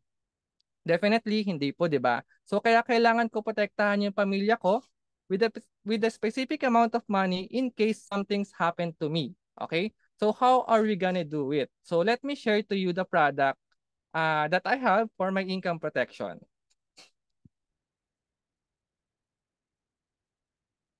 Ayan. So these are the products that we can choose on how to protect our income. So first is the traditional life insurance. It can give income protection and health protection. Kumbaga in what way? For example, if something's happened to me, they will inherit an amount of money that will be able to help them to get started so they don't have to worry. Kumbaga alam ko na kahit wala na ako, nare-receive pa rin nila yung income ko because of the life insurance, 'di ba? That is why we also call it income replacement fund. 'Di ba? Kasi 'di ba totoo naman kumbaga kahit wala na ako, yung mga expenses natin sa bahay, kumbaga hindi naman nawawala 'yon. But if I have a life insurance, of course, kahit wala na ako, they can still continue living their life, 'di ba? Now, for traditional life insurance, there is no investment, but some products can give guaranteed cash values and dividends. Okay? So, the second one is variable life insurance or variable universal life or yung tinatawag naming VUL. So, it will not only give you income and health protection, it will also give you some money to achieve your life goals because it has investment component. Kumbaga, dito, hindi lang siya insurance, meron ding investment na pwede mo magamit for educational fund, for retirement fund, for travel fund, for business fund, or any life goals na gusto mo gawin in the future, diba? But the question is, how much insurance coverage do I need? Kumbaga, magkano ba dapat yung insurance coverage na meron tayo? Kasi yung recommended insurance coverage of a one person is times 10 of his or her annual income. Kumbaga, kung magkano yung income mo per year, times 10 of that dapat yung coverage mo so that the family don't have to worry for the next 10 years if something happens. But of course, 'di ba? Kumbaga hindi naman natin kaya kumuha agad ng malaking insurance coverage. So what we can do, we can start small na kaya lang ng budget natin. Kumbaga, yung kaninang pinagawa ni Miss Lady or yung tinuro niya na activity about cash flow monitoring, yung 60-20-20 budget rule is for you to know magkano ba yung pasok sa budget mo if ever you will get insurance. Kumbaga, pwede mong kunin dun sa 20% of your income na investing activities mo, yung pangkukuha mo for the insurance, diba? Kumbaga, imagine that 20% of your income na tinatabi mo every month, it can give you more than that sa family mo in case something's happened to you. Okay? So, ayan, share ko lang. Ayan, so let me share the insurance policy that I have.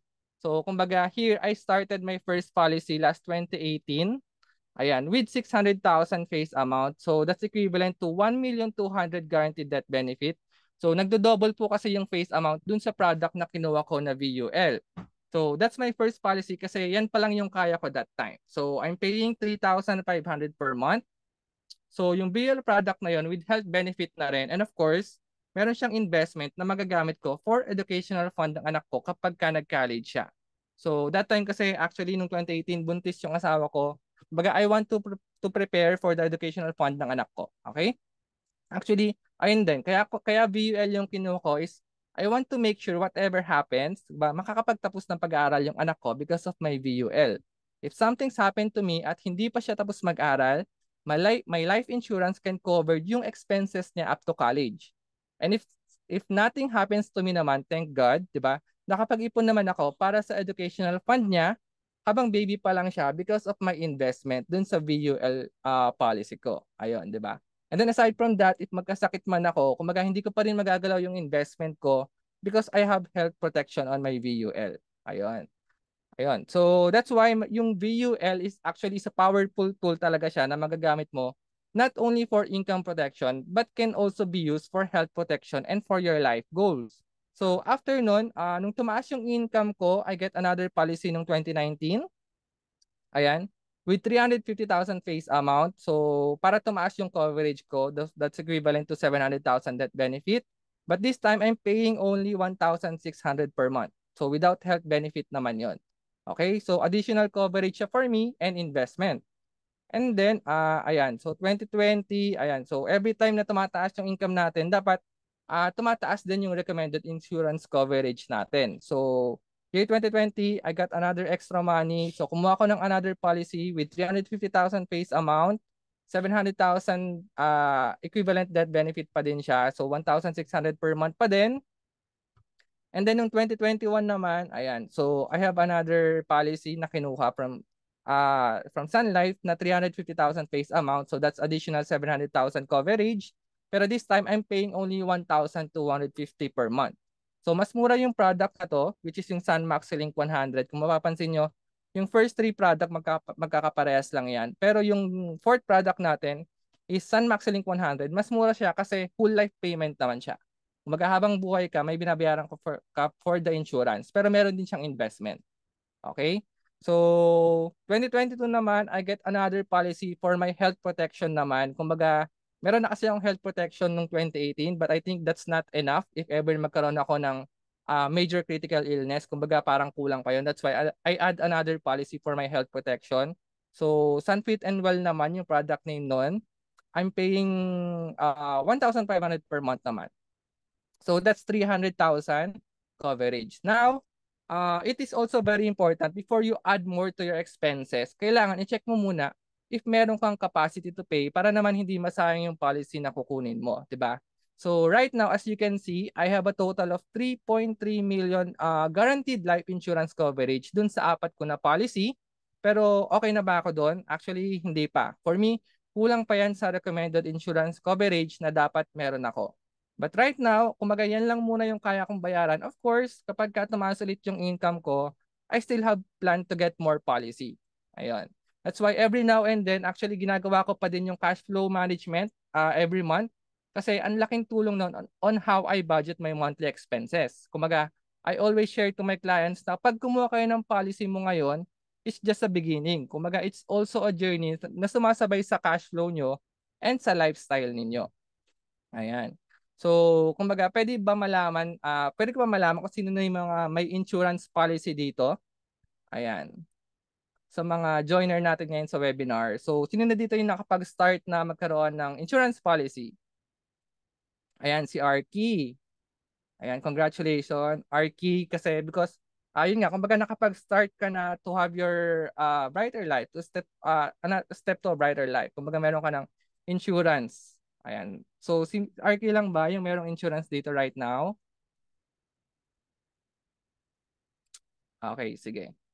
Now, para mas clear, I will share to you ano yung product na VUL na meron ako. Okay? So, para mas clear sa inyo, this example is for 25-year-old male. So, by the way, yung premium natin is iba-iba po yan. Depende po yan sa age, sa gender, kung smoker ka or non-smoker. Kumbaga, if you are younger than 25 years old, mas mababa yung babayaran mo. And if you are older than 25 years old, mas mahal naman yung babayaran mo. And of course, kapag ka-smoker ka, mas mahal din yung babayaran mo compared to non-smoker kasi mas possible ka na magkaroon ng health problem in the future. And lastly, kapag ka-female ka po, mas mura yung magiging premium mo compared to male. Okay? So let's start. So this product is a variable life insurance proposal. Kumbaga, insurance with investment po to. Hindi lang siya basta insurance, meron din siyang investment. But ang di-discuss ko muna right now is yung about sa insurance benefit of this policy. Then later on, explain ko naman yung about sa investment side. Okay? So the first is yung face amount na 500,000 is the insurance benefit. But the good thing about this product, ang binibigay niya na guaranteed death benefit is 200% of the face amount. It means this policy has 1 million guaranteed death benefit starting na nagbayad na si client. Okay? So this product is 10 years to pay but the coverage is up to 88 years old. Kumbaga babayaran mo lang siya ng 10 years pero covered ka na ng 1 million hanggang sa pagtanda mo. Ayan. And then the next benefit naman is total disability benefit. So for this one, waiver of premium siya kapag ka na-disabled yung client because of the accident and hindi pa niya tapos bayaran yung 10 years, mawa-waive na yung premium or yung babayaran niya. Kumbaga hindi na niya kailangan bayaran pero tuloy pa din yung mga insurance benefit niya on this policy. Okay?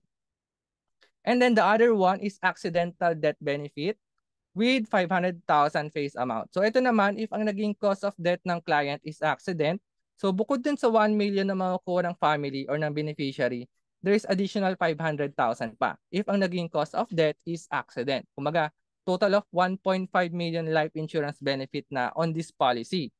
Now, the premium or yung babayaran for this policy per year is only 27,600 per year. Or if we divide it by months, ayan, per month, that's only 2,300 per month. Kumaga, 2,300 per month lang siya. Pero yun nga, kahit matapos mo pa bayaran yung 10 years, 'di ba? So kung magkano yung nilabas mo, let's say 27,600 siya per year. So times 10 of that, 276,000. Pero yung ibibigay naman ng company na to, na insurance benefit mo is nasa 1.5 million. Kumbaga sobrang sulit na yung binayad mo for 10 years na 276,000 kasi yun nga, dun pa lang sa guaranteed na 1 million, 'di ba, na life insurance benefit. Sobrang sulit na. Kumbaga bawing-bawi na yung binayad mo for 10 years. But then again, this policy is variable life, universal life. Kumbaga, hindi lahat ng binabayad mo is napupunta lang sa insurance. So meron din napupunta sa investment. Okay? So how does the VUL works in terms of payment naman? So just a reminder lang po, ang VUL is a form of long-term investment. So don't expect po na kapag ka nagbayad ka ngayon, bukas kikita ka na agad, 'di ba? So dito, every time na magbabayad kayo, nahahati siya sa insurance charge and sa investment, okay? On the first 2 years of your policy, hindi mo pa mararamdaman yung investment mo diyan kasi more on insurance charges pa napupunta yung binabayad natin. Kumbaga, imagine you are paying 2,300 per month lang, but you are insured with 1 million pesos if something's happened to you. Diba? Now, on the third and fourth year, medyo bababa na yung insurance charges, and as you keep on paying the premiums every now and then until you finish the 10 years, dyan mo na makikita na lumalaki na yung investment mo. Kasi, lumiliit naman yung insurance charges every year. Ayan. So that is why if you have excess money then pwede kang mag-top up wherein madadagdag na yun sa investment mo. Yung mga top up na kumbaga yung sobra sa payment mo ng 1 year, mapupunta na siya sa investment. Okay? Now, diba dun sa binayad ni client kanina, dun sa first policy natin, yung binayad ni client is 276,000 for 10 years. Kumbaga 25% lang talaga nun yung binayad ka insurance which is 69,000 pesos. Ayan. So nahati siya. Kumbaga yung insurance charge mo for 10 years is only 69,000 pesos. Pero, ayan, 1.5 million insurance benefit naman siya. And then, saan napunta yung 75%? Yung 75% po, that's 207,000. Yun naman yung napunta sa mutual fund. Kumbaga, mutual fund ng investment ng policy na to. Ayan. So, ano ba yung mutual fund? So, do you have any idea po? Ano yung mutual fund? Ayan. So baka may mga nag-i-invest na po dito sa mutual fund. Ayan. So explain ko yung about sa mutual fund. Ano ba yung mutual fund? Let's say for example, 'di ba? Ako po nagbabayad ako ng VUL policy ko. And then si Miss Lady nagbabayad din siya ng VUL policy niya. Napupunta yung investment namin into a common fund na tinatawag na mutual fund. Kumbaga, the good thing about it, this is professionally managed po. May mga fund managers na nag-aasikaso ng investment namin. Okay? But ikaw pa din ang mamimili kung saan fund mo siya gusto ilagay. So generally, may tatlong fund tayo na pwede mong piliin depende sa risk appetite mo. So number one is bonds. Number two is stocks. So yan yung equity and index fund. And number three, combination ng bonds and stocks which is tinatawag na balance fund. Okay, so explain ko po siya one by one.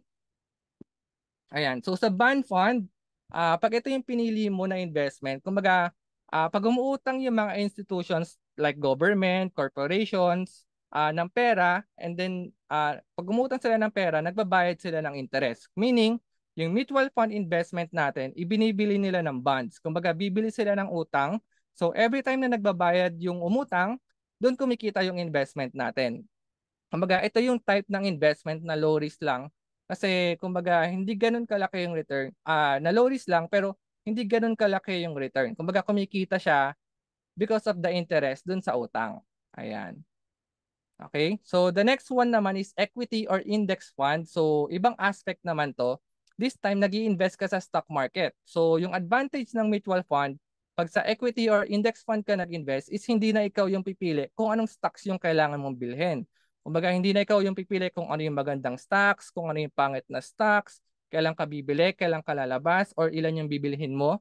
Kumbaga, kung gusto mo mag-invest at gusto mo magkaroon ng exposure sa stock market, at wala kang time mag-monitor ng investment mo, at wala kang time mag-aral about dun sa mga chart sa stock market, kumbaga pwede kang mag-VUL ka na lang na equity fund yung magiging investment mo. Kasi may mga fund managers na sila na mismo yung pipili kung saan nila ilalagay yung investment mo for stock market, 'di ba?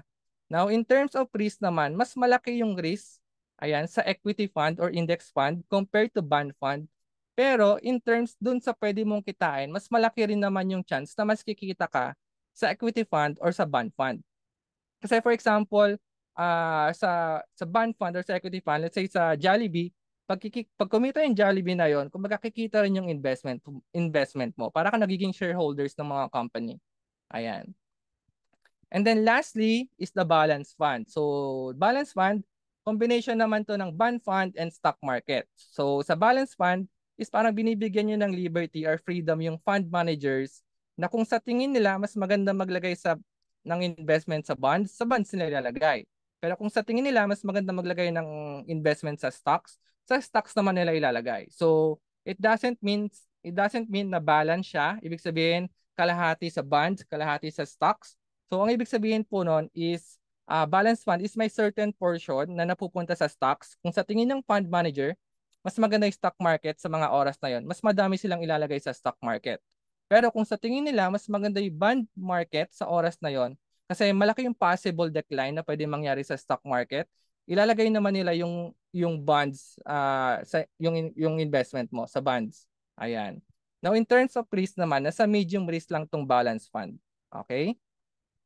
Now, when it comes to investment, always remember the lower the risk, the lower the return, and the higher the risk, the higher the return. Ayan. So please remember, hindi naman dahil high risk investment yung equity or index fund, mas malaki din yung pwedeng mawala sa'yo. Actually, di ba, mas marami pa nga diyang ibang investment na talagang nakakatakot kasi like for example, mag-invest ka sa Bitcoin, mag-start ka ng sarili mong negosyo, mag-invest ka sa mga market na merong shorting or levering, yun yung mas nakakatakot kasi pwedeng mawala ng buo or masunog yung pera ninyo. Kumbaga, dito sa equity fund, as long as tama naman yung ginagawa ng mga fund managers, siguro, pwede ka magkaroon ng paper loss pero hindi naman mawawala lahat ng investment ninyo. Di ba? Especially kung sa index fund kayo nag-invest. Ayan. So sa index fund kasi, composed of top 30 companies dito sa Pilipinas na talagang established na and matagal na sa stock market. Like for example, SM, Ayala, BDO, BPI, PLDT, Meralco, San Miguel Corporation, ayun, and madami pang iba. Kumaga, sa index fund, bumababa siya ng value pero ito, may historical return siya. Ayan. May historical return siya na umaakyat umaakyat siya ng mas mataas kahit bumababa siya, 'di ba? So kahit bumabagsak siya, it always go back higher than where it was before. So kumbaga every time na may mga crisis, bumabagsak talaga yung stock market. Pero once naka-recover naman siya, as you can see on the screen, for example, nung 99 power crisis nung December 90, ayan, so December 90 to December 1993, in just 3 years, nag-return yung index fund ng 396%. Meaning, if nag-invest ka ng 1 million noong December 1990, in just 3 years, 4 million na yun, di ba? And if you remember, nung 2020, recently lang, di ba? Nung March 2020, nagkaroon tayo ng lockdown, bumagsak din yung index fund, pero in just 6 months, nag-return din agad ng 30%. Ayun. And right now, meron tayong mga Russian war, Israel war. Kumbaga, hindi pa totally nakaka-recover ang index fund since pandemic.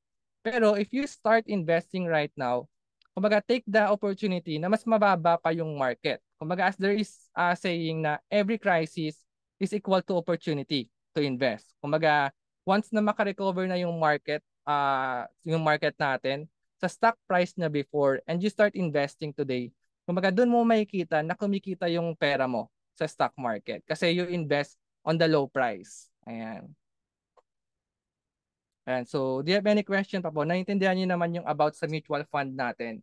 So, mutual fund siya pero ikaw pa rin yung mamimili kung saan fund mo siya gusto ilagay. So, meron tayong mga bond fund, meron tayong equity fund or index fund for high risk, and meron din tayong balance fund. Okay? So going back to the policy, so ito na yung pinag-usapan natin kanina. This is the premium paid na binayad natin for 10 years. So ito yung 27,600 per year dun sa policy na yon. So total niyan in 10 years is 276,000. Pero 'di ba yun nga, 75% of that yun yung napunta sa investment na 207,000. Ayan. So let us check, for example, from 207,000, magkano na ba yung pwede mong ma-withdraw on the 11th year if ang naging projected fund value niya is 4%, 8%, or 10%. Kumbaga, ito po, disclaimer lang, this is not guaranteed. Kumbaga, what you will see here is the projected fund value natin. Kumbaga, kung mag-return man siya ng 4%, from 207,000, meron ka ng 257,000 on the 11th year. And then kapag ka 8% naman, meron ka ng 325,000. And then kapag ka 10% naman, 367,000. And if you remember, magkano ba yung total money na binayad mo for this policy? For 10 years, it's only 276,000. Pero if mag-return man yung investment mo ng 8% or 10% on the 11th year, makikita mo na mas malaki pa yung pwede mo ma-withdraw compare sa binayad mo ng 10 years. 'Di ba? So aside pa doon, nagkaroon ka ng insurance benefit na nasa 1.5 million. Kumbaga, parang nakuha mo ng libre yung insurance kapag ka natapos mo siyang bayaran kasi bumalik siya because of the investment. Ayan. Now, if you let your investment on this policy, possible pa din siya mag-grow. For example, yung policy nito gagamitin mo siya for educational fund after 18 years. So, at 10% return, kumbaga meron ka ng 697,000 na magagamit for college fund. Or kung hindi mo pa rin siya gagalawin hanggang 65 years old, ayan. So, meron ka ng retirement fund na nasa 5.5 million. Diba? Kumbaga, ang ginawa mo lang naman for the next 10 years, kumbaga nag-ipon ka lang ng 2,300 per month. So, dun sa 2,300 per month mo na yon, kung iipunin mo siya sa bangko, tulad nga na sabi ni Miss Lady kanina, sobrang liit ng return, 'di ba? Wala pang 1%, is only 0.125%. And then kapag ka may nangyari pa sa'yo, 'di ba? Kung magkano lang naman yung pera mo sa bangko, yun lang din yung makukuha ng family. Unlike here, meron ka ng life insurance benefit, 'di ba? And then aside from that, naka-invest siya. Kumbaga mas malaki yung possible growth compare kapag ka sa bangko lang siya nakalagay. So, yun yung maganda sa product na to. Kumbaga, hindi nasasayang yung binabayad mo kasi kumbaga pera mo pa din yan in the future, especially meron ka pang income protection, 'di ba? So that is why kumbaga yung nakita nyo on the other side, ayan, yung death benefit, ayan, on the first year pa lang, if something's happened to you, meron na agad guaranteed 1 million na mapupunta sa beneficiary or family mo, plus yung investment mo sa policy na to ibibigay din sa kanila, 'di ba? So kumbaga buong-buong ibibigay sa family kasama na rin yung sa investment fund. Okay? So may mga question ba kayo about this policy? Or baka meron kayo na hindi naintindihan? Or yun nga, baka meron kayong policy na before na hindi nyo pa alam basahin. Ngayon ba medyo naintindihan nyo na siya?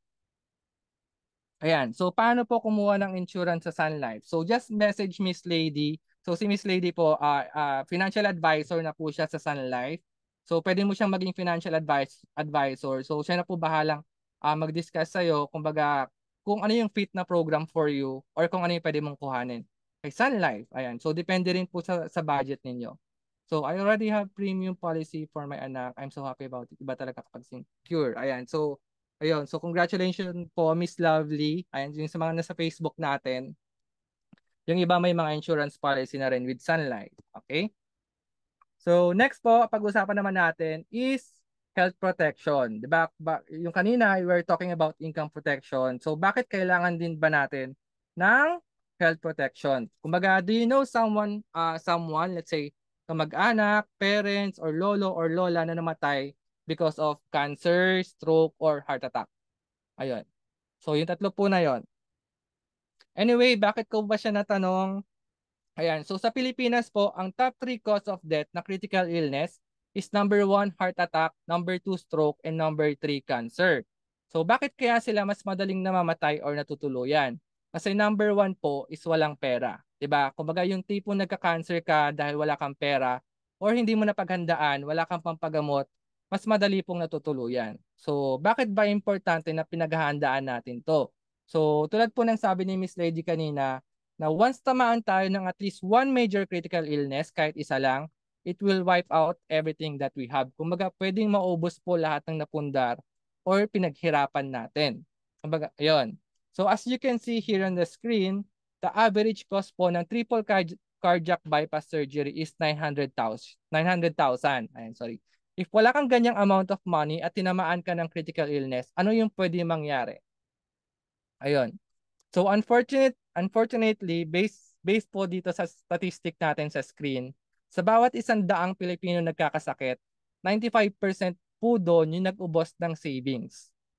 Imagine, doon po sa 100 people na nagkasakit, 95% po ang nag-ubos ng savings because of the critical illness.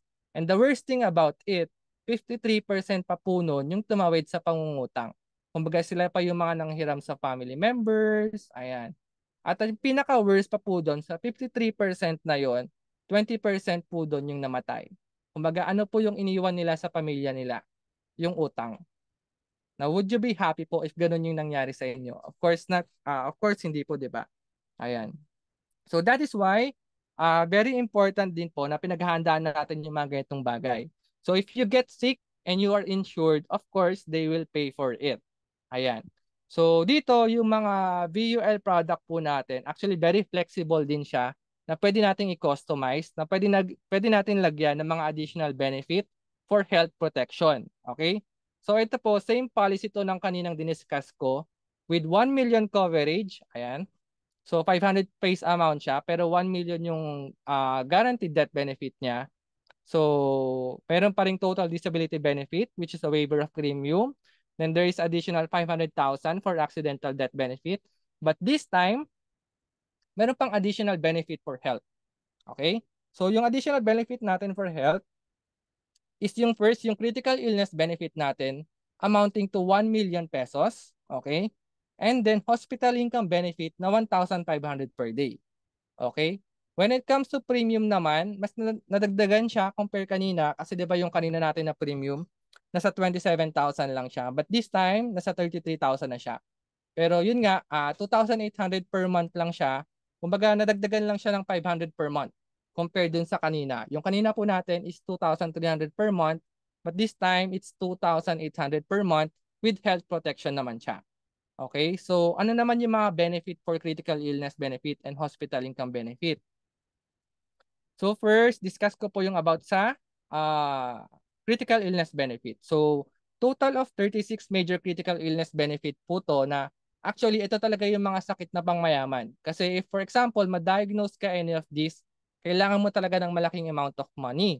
For example, andyan yung ayan, acute heart attack, benign brain tumor, yung coma, yung mga end stage ng liver and lung, We also have invasive cancer, major head trauma, Parkinson's disease. Ayan, number 30, stroke, yung pinaka-common din dito sa Pilipinas.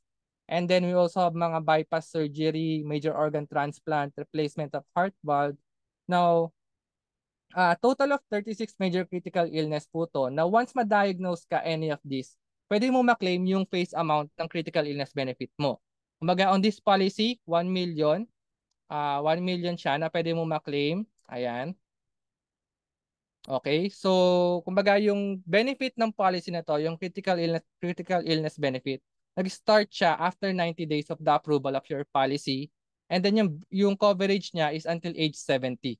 Ayan, so hanggang sa pagtanda din yung coverage for critical illness benefit. Okay? So clear naman po about critical illness benefit. Baka may mga question po kayo. Ayan, paki-type na lang po and then sagutin ko siya. Ayan. So, if wala, we can go to hospital income benefit naman.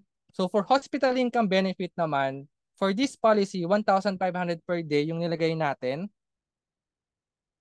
Ayan, sige. May question lang tayo sa Facebook. Paano kung may plan ka na pero 2 years na pero nawalan ka ng trabaho? May makukuha ka pa ikakat na po yung plan. Okay, yung question po ni Apollo sa Facebook, yes, you can check with your financial advisor. May fund value pa po yung policy mo. Actually, pwede mo siya i-withdraw. Pero I suggest, yung fund value mo po doon, kaya naman yung bayaran yung insurance charges for months na habang naghahanap ka pa lang ng work, is wag mo na siyang kunin kasi at least covered ka pa rin ng insurance. Kumaga, for sure naman po, hindi kayo habang buhay walang work. Yung baga maghahanap pa rin kayo ng work. So once na nakahanap na po kayo ng work, continue na lang po ulit yung VUL policy ninyo.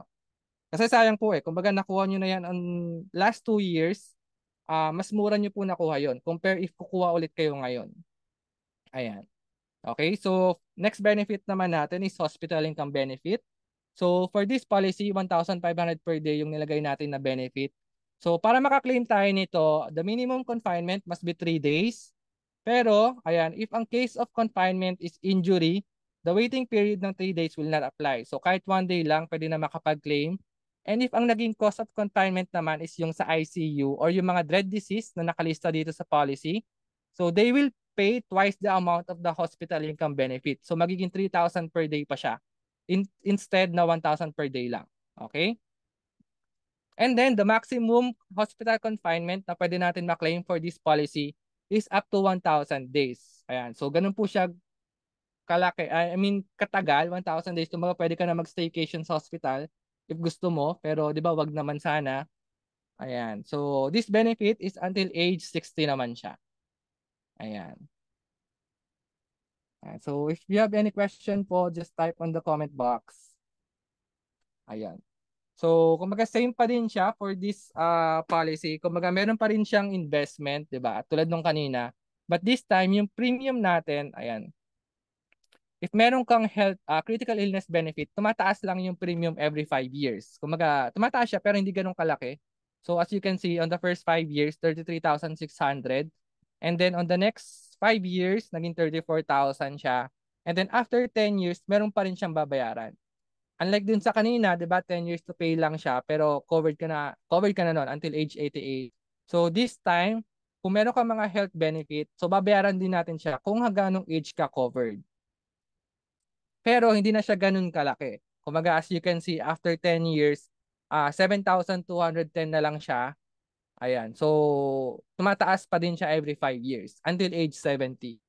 Ayan. So, kumbaga, yung babayaran mo na 7,200 na yan after 10 years, sobrang liit lang yan, di ba? Compare kung, for example, di ba, wag naman sana, magkasakit tayo, iisipin mo pa kung saan mo kukunin yung 1 million. Iisipin mo pa kung saan ka kukuha ng pampagamot. At least ito, meron kang peace of mind na whatever happens, magkasakit ka man, at least you have a backup money na makukuha para pampagamot. Ayan. And syempre, kung hindi mo man siya magamit, of course, thanks God kasi hindi tayo nagkasakit. Okay, so meron din tayong option na for example, after 10 years, ayaw mo na talaga magbayad.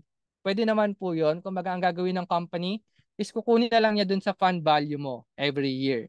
So for example, yung 7,210 na yan, ibabawas na lang sa investment fund mo.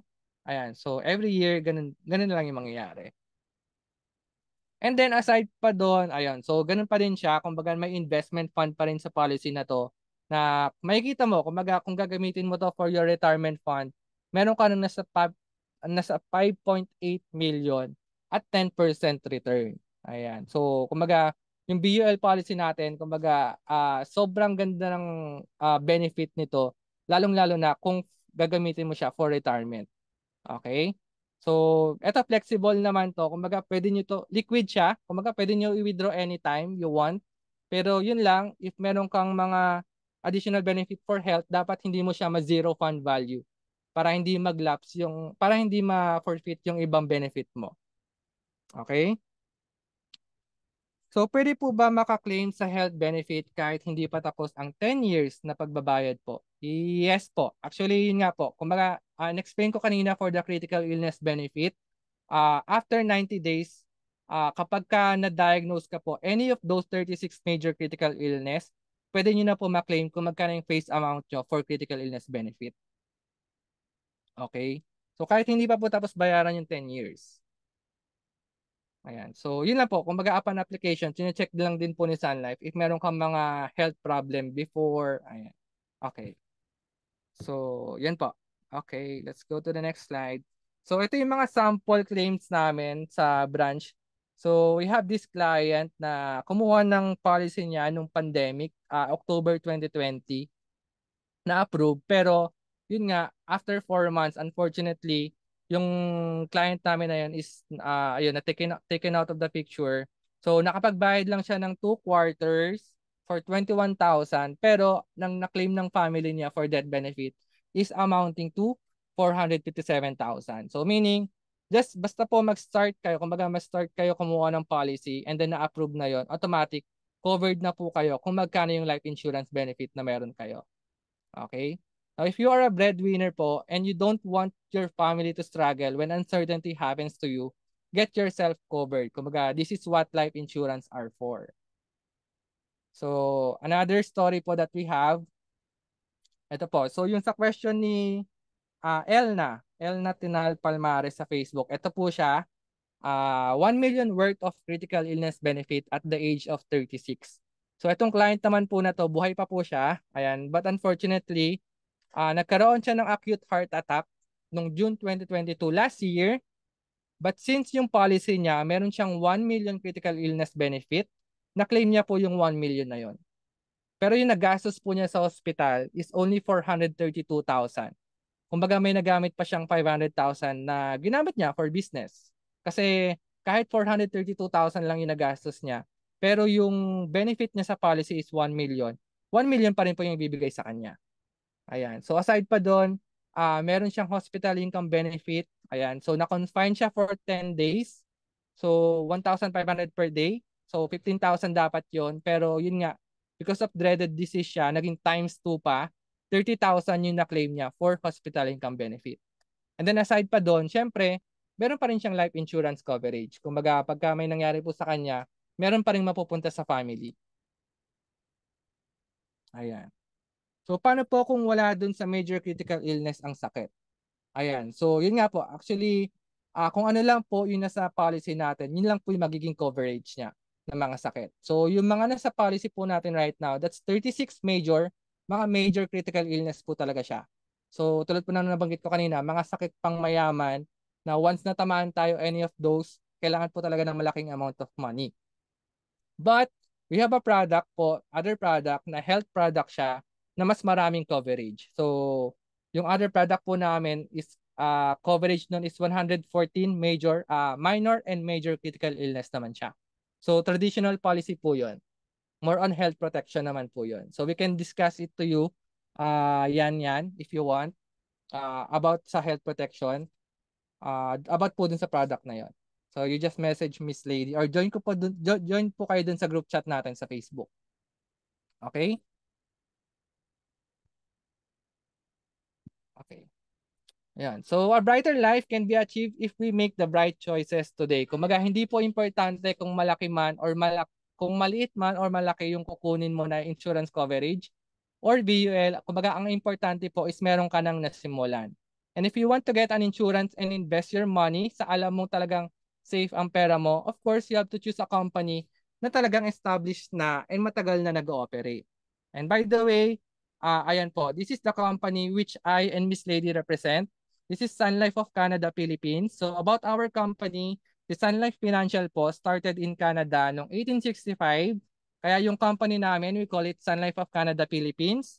So we also have key operation in US, in UK, Ireland, Singapore, Hong Kong, Japan, Indonesia, China, Malaysia, Vietnam, and of course, here in the Philippines. Ayan. So here in the Philippines po, Sun Life is the first and longest standing life insurance company in our country. So gano'n na po ba siya katagal? Gano'n na katagal si Sun Life sa Pilipinas? It has been providing peace of mind and financial security to Filipinos since 1895. Actually, before pa po patayin si Rizal, andito na si Sun Life. And before pa tayo magkaroon ng first president or naging Republic of the Philippines, meron na rin pong Sun Life. Even World War II, martial law, Asian financial crisis, and different pandemic is napagdaanan na po niya. But still, our company remains strong and delivering its promises to our clients. So 128 years na po si Sun Life na nag-ooperate dito sa Pilipinas. Ayan. And ito nga po, we have a proof here ng Sun Life policy noong 1986. Ayan. So 1986 pa po yan, yung policy po na yan. So of course, marami din pong hindi naniwala kung legit ba or kung tatagal ba yung company ni Sun Life nung mga panahon na yan. Pero syempre, maswerte po yung mga nakakuha ng policy noon kasi sila yung mga naka-experience na nakapag-claim kay Sun Life.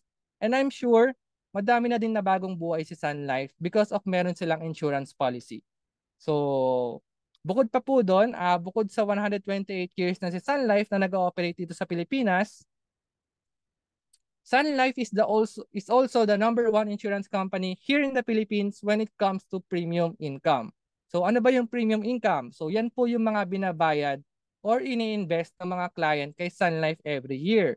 So last year po, 2022, we have a total of 9.71 billion na new business premium. So ito po yung mga bagong client ni Sun Life last year na kumuha ng investment and insurance kay Sun Life.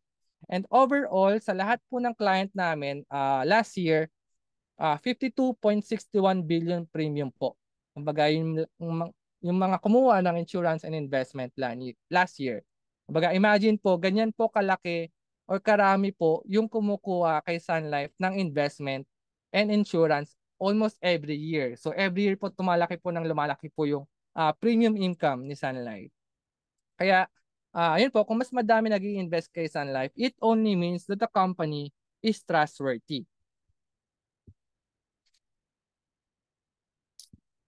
Okay?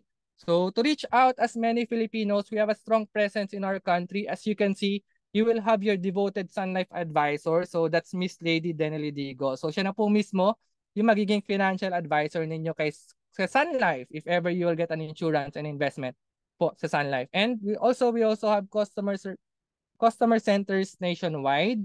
So meron din kami mga online services, meron kami mga mobile app na makikita nyo yung investment ninyo, makikita nyo yung mga coverage ninyo, and we also have call centers. Ayan. So meron din kami mga accredited payment institution nationwide. Kumbaga, pwede po kayo magbayad ng mga policy nyo sa mga bayad center, sa bangko, sa GCash, sa Paymaya, or sa mga online banking po ninyo. So very accessible naman po yung payment for your policy. Ayan. So our mission as financial advisor is to help you reach your financial goals. And we do that by assisting you creating, implementing, and reviewing your financial plan in order to achieve lifetime financial security. Kumbaga, pag ikaw po may life insurance plan na, magkakaroon ka na ng sistema para makapag-ipon, di ba? Now, we will give you a sample proposal po based on your budget and purpose. Just fill up the assessment form after this webinar. So, para masendan namin kayo ng mga proposal. And if you want, we can discuss it to you one-on-one with Miss Lady. Ayan. So, para kapag may mga question pa po kayo na gustong malaman about the policy, masagot din namin agad. Ayan. So, paano po kung may existing maintenance na sa high blood? Ma-approve pa kaya? Okay. So, for this one po, actually case by case naman siya. So, may mga client kami na high blood pero kung controlled naman po, na a-approve pa din. Sometimes may mga ano lang, kumbaga mas mataas yung premium or merong pwedeng ma-postpone. Kumbaga pagka na-postpone po, pwede ulit mag-apply. Pero yung pinaka-worst po kasi kapag ka na-decline na, hindi na pwede mag-apply for insurance. Ayan. So with that, yun po. Thank you everyone for your time. I hope may nabigay po ang value sa inyo today and meron kayong natutunan about insurance and investment kay Sun Life. Ayan. Thank you, Sir Michael, for that, very informative um details about insurance. So, thank you guys for staying with us. So, sa ating nagstay na ilan ba to? 5 attendees na nagstay with us. Thank you so much. And lalo na sa mga nasa Facebook natin na ang talagang sisipag magsi-comment, no? Maraming salamat sa inyo. And I hope makapag-transfer kayo going to our group chat kasi we have our Facebook Messenger group chat wherein doon tayo mag-send ng inyong mga financial assessment form. Yung financial assessment form natin, yun yung gagamitin natin para ma-assess natin kung nasaang na ba kayo, kung paano ba namin kayo matutulungan doon sa financial goals nyo. Kasi kailangan natin malaman kung anong status nyo, kamusta yung inyong income, and we can do one-on-one if you want. Pwede tayong gumawa ng worksheet na one-on-one if you want to para at least mas maintindihan nyo yung overall concept ng insurance and also para matulungan natin yung mga kailangan yung i-adjust sa inyong mga finances. Ayan. So, please join our Facebook Messenger guys para at least doon tayo mag-communicate. And if you have other questions, dyan nyo rin itanong. Andyan din kami ni Sir Michael. Do you have any more questions guys? Thank you rin yan. Do you have any more questions? RK, thank you rin. If you have no other questions, then that's it. Yun lang po ang ating webinar for tonight. And I hope marami kayo natutunan and we hope na meron kami na ibigay na value sa inyo since yun naman talaga ang goal namin is to help you to become financially literate and to become more wise when it comes to spending your money. So I hope guys na magtuloy-tuloy yung inyong financial journey and mag-improve, ma-meet nyo yung financial freedom nyo. Thank you guys. Have a good night. Thank you, Naman everyone. pwede sa Forex.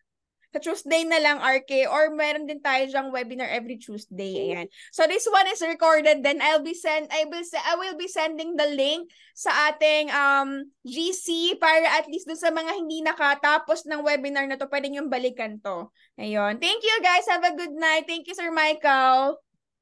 Thank you.